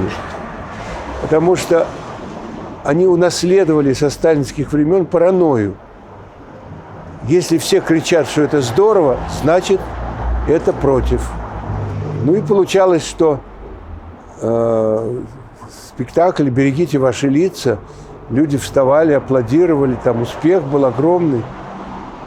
Но там не было ничего такого особенного. Я не знаю, как остальные, но я чувствую жесточайшую, не по прошлому ностальгию, ностальгию по настоящему. Будто послушник хочет к Господу, но доступ лишь к настоятелю. Так и я умоляю доступа без посредников к настоящему. Будто сделал я что-то чуждое, или даже не я, другие. Упаду на поляну, чувствую по живой земле ностальгию. Все из пластика, даже рубище. Надоело жить, а Черкова нас с тобою не будет в будущем. А церковка. Хлещет черная вода из крана, хлещет ржавая настоявшаяся, хлещет рыжая вода из крана. Я дождусь, пойдет настоящая. Что прошло, то прошло к лучшему.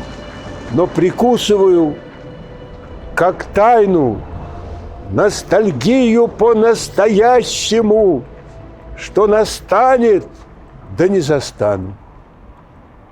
Вот. Ну и серьезный аплодисмент. А вам не кажется, что вы попали в какой-то круговорот одного и того же? Мирхольда расстреливают, но всегда находится кто-то, кто вместо него. Любимого выгоняют, но всегда находится кто-то, кто займет его место. Серебренников и замазали ту стенку, на которой расписывался у него Любимов. Ой, боже мой, не знаю. Это надо спрашивать у крутых театроведов. Но я думаю, что... Вы думаете, дело в театре? Я думаю, дело и в театре, конечно. Почему-то люди, которые по каким-то неправильным логическим причинам начинают возглавлять и становятся цензорами, почему-то они все время попадают в тех, кто нужнее всего и искусству, и людям, и стране. Почему так происходит? А почему вы не боитесь все еще об этом говорить? Вы один из немногих, кто вступился, например, за Женю Беркович, когда ее арестовали. А почему? Что в этом нелогичного? Я видел спектакль Жени. А я видела много людей, которые побоялись. Ну, не знаю. Ну, во-первых, у меня опора хорошая. Моя родная Глаша. И получается, что мы замечательно умеем обсуждать все, что происходит. Тем более, что новое время в театре России, оно жутко интересное талантливыми людьми. И из актеров, и из режиссеров. Это как-то вот это нелогично, исторически нелогично. Вот мы были свидетелями очень хорошего фестиваля «Текстура» в Перми. Приезжали отовсюду. Почему-то запомнил я театр города Прокопьевска. Жизнь театра никому не подвластна и не послушна. Истинная жизнь театральной природы России в данном случае. Россия, Англия, Италия – это три великие театральные страны. Но так как в нашей стране нет нигде, ну хорошо, отвлечемся, вне всякой логики, получается, что за честь своего корневого появления отвечали все, а ответили только те, кто за границей. То есть, когда покойный, увы, блестящий Юрий Хатович Темирканов позвал нас с Глашей на свой фестиваль памяти Хворостовского. Второй день это был его оркестр, и это был, по-моему, Шостакович, а в первом отделении был гениальный музыкант Евгений Кисин с оркестром Темирканова. Я прочитал в журнале, в красивом, слова президента нашей республики. И вдруг оттуда на меня глядели очень справедливые мысли, что мы вспоминаем, поминаем, любим и притворяем в жизнь, и этому учимся, лучших в нашей культуре, таких как Стравинский, Рахманинов, таких как Набоков, Бродский. Так правда было написано? Это я продлил немножко. Нет, но он называл Рахманинова и Стравинского. Это точно. Но эта логическая цепочка сама по себе продлевается. И Бродский, и Набоков в этом строю. И так и было, когда у культурных людей в Германии спрашиваешь, за что ты любишь русскую литературу, они называют, конечно, Достоевский, Чехов, обязательно. А дальше обязательно идут Набоков, Чайковский, Рахманинов, Стравинский, Дягилев. Ну, как-то так получается. Кто за этим следит, не знаю, режиссеры или партийная организация. Что такое страх? Завтра репетиция в театре «Практика» необыкновенной пьесы, которую привез Казимир Лиске, чудесный артист России, американец и любимый ученик Димы Брусникина, который покончил жизнь. Вот. Но где-то, по-моему, года за 2 до этого привез из Америки необыкновенную, страшную историю переписки убийцы с родителями жертв. Называлась «Black and Simpson». Не слышали? Дима играл сам Брусникин, убийцу играл замечательный артист Антон Кузнецов из театра Райкина Кости. После смерти Димы роль этого отца играл Саша Феклистов, который продолжает жить вдалеке, по-моему, в Испании. Но обожаемая нами Марина Брусникина вместе со своими друзьями решила пригласить меня на эту тяжелую роль. Читать это и интересно, и страшно, потому что о самом убийстве мы не слышим в течение всего спектакля, ибо Казимир, этот чудесный, расположил письма в обратном порядке. От сегодняшнего дня туда, к началу века, когда произошло убийство. И вот это раскручивается. Может быть, это посвящается истинному вероисповеданию, какой-то отваге человека нашего, абсолютно критического, кризисного века, обращение к Библии и к вечным ценностям, так сказать, когда отец жертвы, отец прекрасной Патриции желает убийце благодарить и молить Бога, и какие-то общие нормальные слова друг другу пишут эти 2 человека, между которыми случился провал истории. И в предпоследнем письме этот Айван описывает весь ужас того, как он, набравшись наркотиков, слушая внутренний голос, который по-английски, оказывается, называется легион, то есть это тот самый голос, который его направляет, разбить стекло, войти в дом, дождаться этой женщины и дальше, творить то, что он сотворил. И последняя страница спектакля – это чтение судебного решения. Безоговорочное, пожизненное заключение. И зрители отматывают все назад, значит, это весь вечер слышали голос человека, у которого нет вот столько надежды. Его никогда не освободят, и никто его в жизнь не выпустит.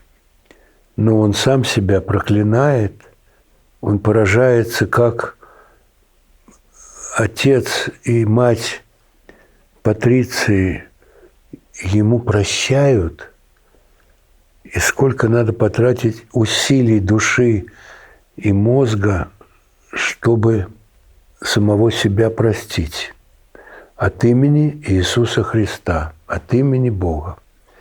Вот это сплетение каких-то простейших обращений к библейским постулатам и соединенное с кровью и кошмаром случившегося, это потрясло интеллектуальную Америку, как Казимир говорил. Они были напечатаны. И потом Казимир познакомился, это уже позднее время, этому моему герою было 88 лет, когда последнее письмо, и, значит, Казимир его уже застал еще позже. Вот его уже нет на свете, Гектора. И Казимир по просьбе Димы режиссировал. Это очень скупая по мизансценам пьеса, и чтение писем, и все. Но те, кто видел, рассказывают о совершенно сумасшедшей реакции зала. Что это живые слова живого кошмара.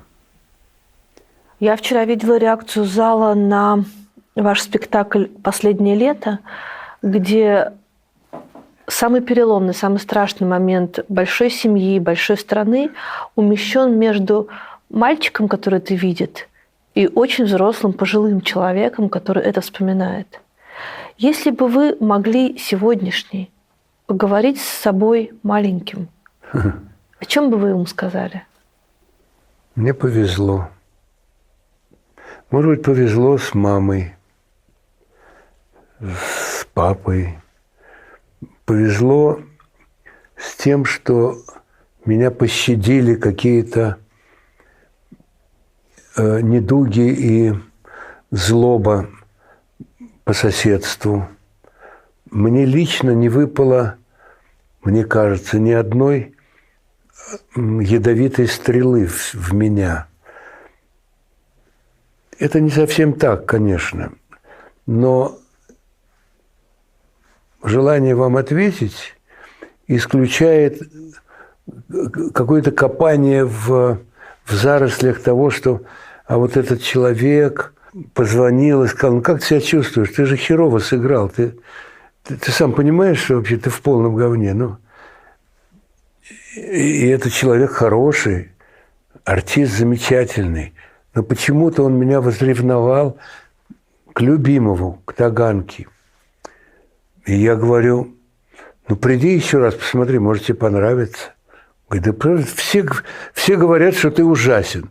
Вот это все говорят. И я говорю, что я найду исключение. Мне интересны те, кому понравилось. Вот такие люди были, такие случаи были. И случаи зависти, которые я довольно болезненно воспринимаю. И какие-то еще вещи, может быть, жестокие. Но как-то так получилось, что я прошел самое счастливое время молодости в таком театре, с такими зрителями, в таких пьесах, с таким режиссером и с такими партнерами, что как будто были исключены все отрицательные признаки рефлексии. Мне не хочется вообще думать о скверном, тем более мы заполнены сейчас информацией о самом скверном. Меня защищает, конечно, опыт предыдущей безнадежности, но это только для головы. А сердце, конечно, соучаствует, и рядом всегда есть люди, которые тебя понимают, которых ты понимаешь, с которыми ты говоришь на одном языке. А страх? А страх, он появлялся несколько раз в жизни, и он возможен. Это, по-моему, у Рождественского, одно из последних стихотворений «Родина страха». «Как живешь ты, великая родина страха! Сколько раз ты на страхе возрождалась из праха! Мы учились бояться еще до рождения. Страх державный выращивался, как растение, и крутые овчарки от ветра шалели, охраняя колымские оранжереи. И лежала Сибирь, как вселенская плаха, и дрожала земля от всеобщего страха. Мы о нем даже в собственных мыслях молчали и таскали его, будто горб за плечами. Был он в наших мечтах и надеждах далеких, в доме вместо тепла, вместо воздуха в легких. Он хозяином был, он жирел, сатанея. Страшно то, что без страха мне гораздо страшнее».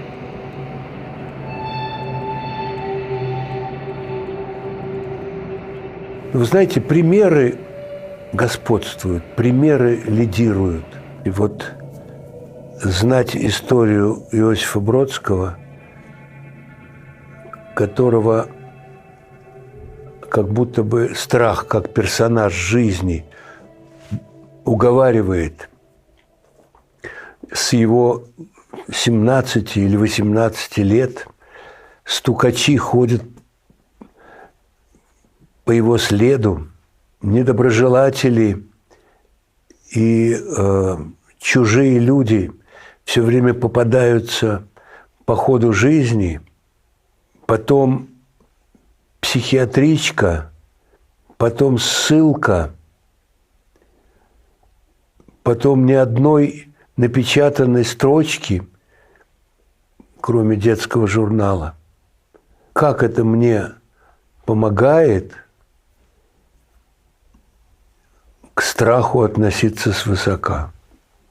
Но когда лично вы, не Бродский, который умер в 96-м году, а лично вы вступаетесь за Женю Беркович, сейчас говорите о том, что Гоголь-центр был лучшим театром Москвы, а Кирилл Серебренников – прекрасный режиссер, записываете антивоенное выступление. Неужели никто вам не говорит о том: Вень, ну не надо, ну страшно. Смотри, какое время. Вот я спускался вниз, вы еще не подошли, и ко мне подошла женщина, говорит: это кто это сейчас будет у вас? Это, говорит, не надо. Она очень опасная. Катерина очень опасная. А чем опасна? Ну, я не знаю, так говорят. Ну, а что вы ответили? Ну, я шучу. Никто ко мне не подходил, конечно. Но если есть желание трусить, у нас все двери открыты. У нас страна ужасно гостеприимна для страха. Хотите страшиться, хотите бояться, пожалуйста, вступайте в наши ряды. Но не получалось, потому что у меня другие герои, другие книжки, как это у Высоцкого. Значит, верные книжки ты В детстве читал. в детстве читал. Я не сильно начитанный. Я бы хотел больше читать. Но мне сегодня нравятся очень книжки Водолазкина. Мне очень нравится Эдуард Степанович Кочергин с его небывалым прорывом в русскую литературу. Ну как вот рядом с этими людьми по-другому жить?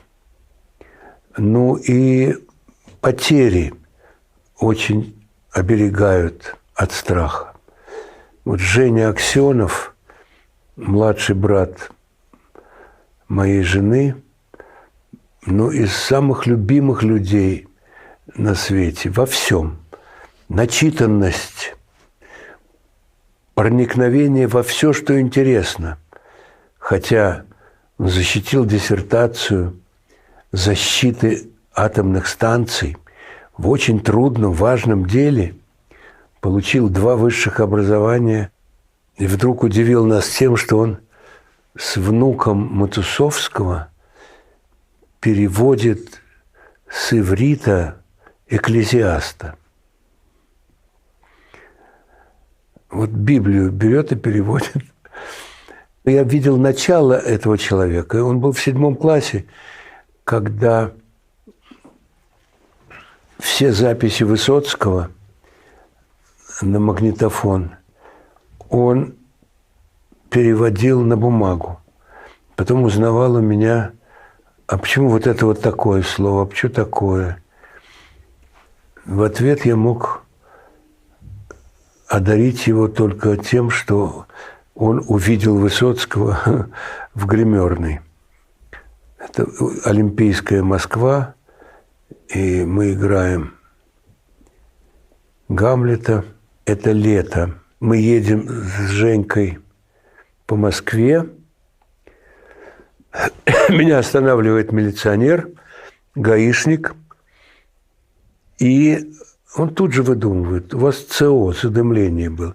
Я говорю: как вы могли разобрать ЦО, когда оно сзади? Вы меня видели вот так. Он отвечает грубо мне, останавливает другую машину, требует снять мой номер. Я говорю этому человеку: ты мужик или ты прогибаешься перед этой ничтожной властью? Гаишник спокойно ждет, он знает силу. Говорит: ну винти, только ты это делаешь сам себе. Он говорит: ну зачем ты так говоришь? Ты что, не понимаешь? Я говорю: что не понимаю? Зачем ты винтишь? Он говорит: сам себя изматерил и отдал мой номер. Дальше я говорю Высоцкому в гримерной: Володя, вот гаишник, вот то-то, то-то. Помоги мне.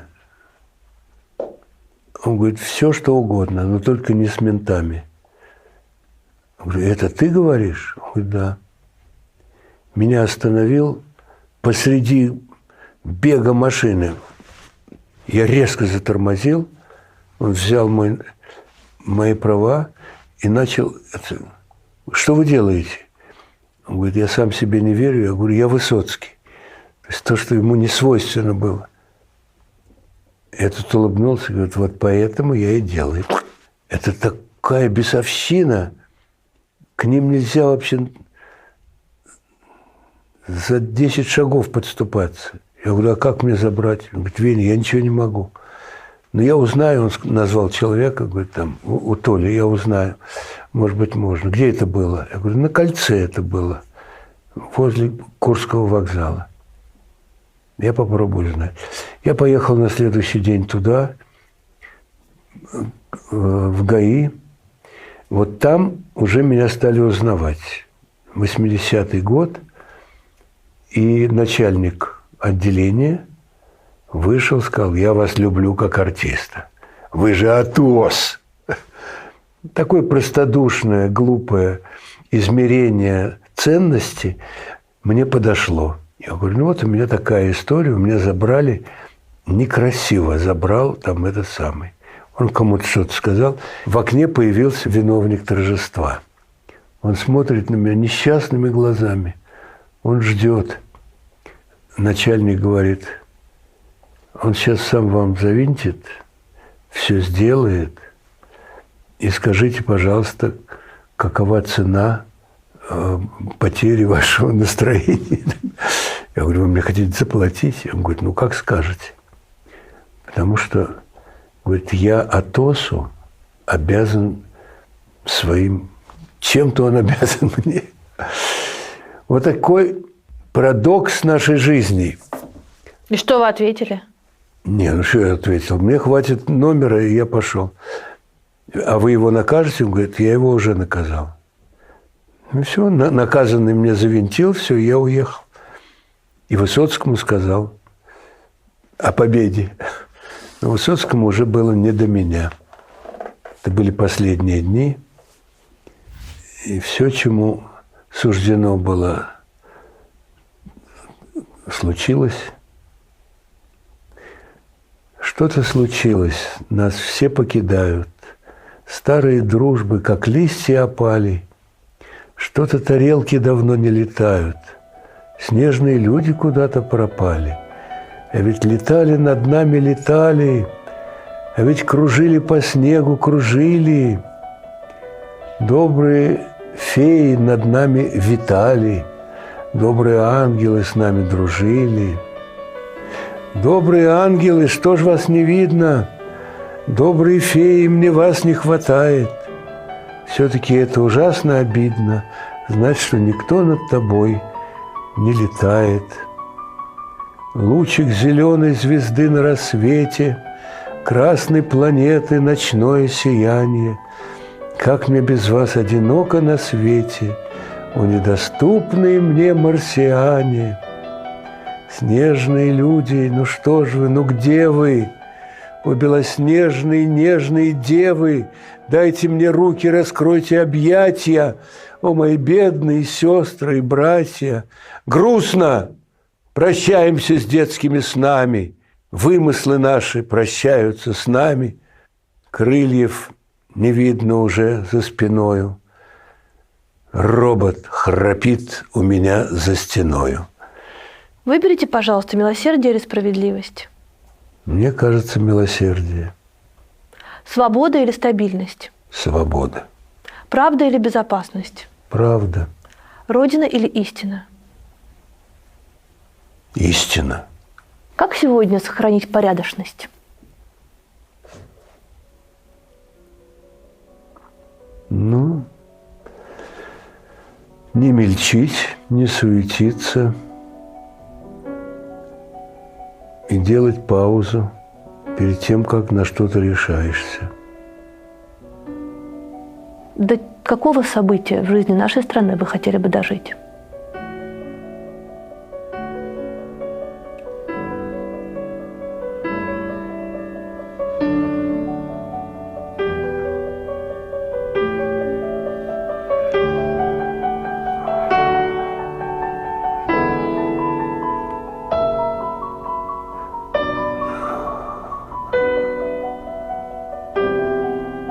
Я не знаю.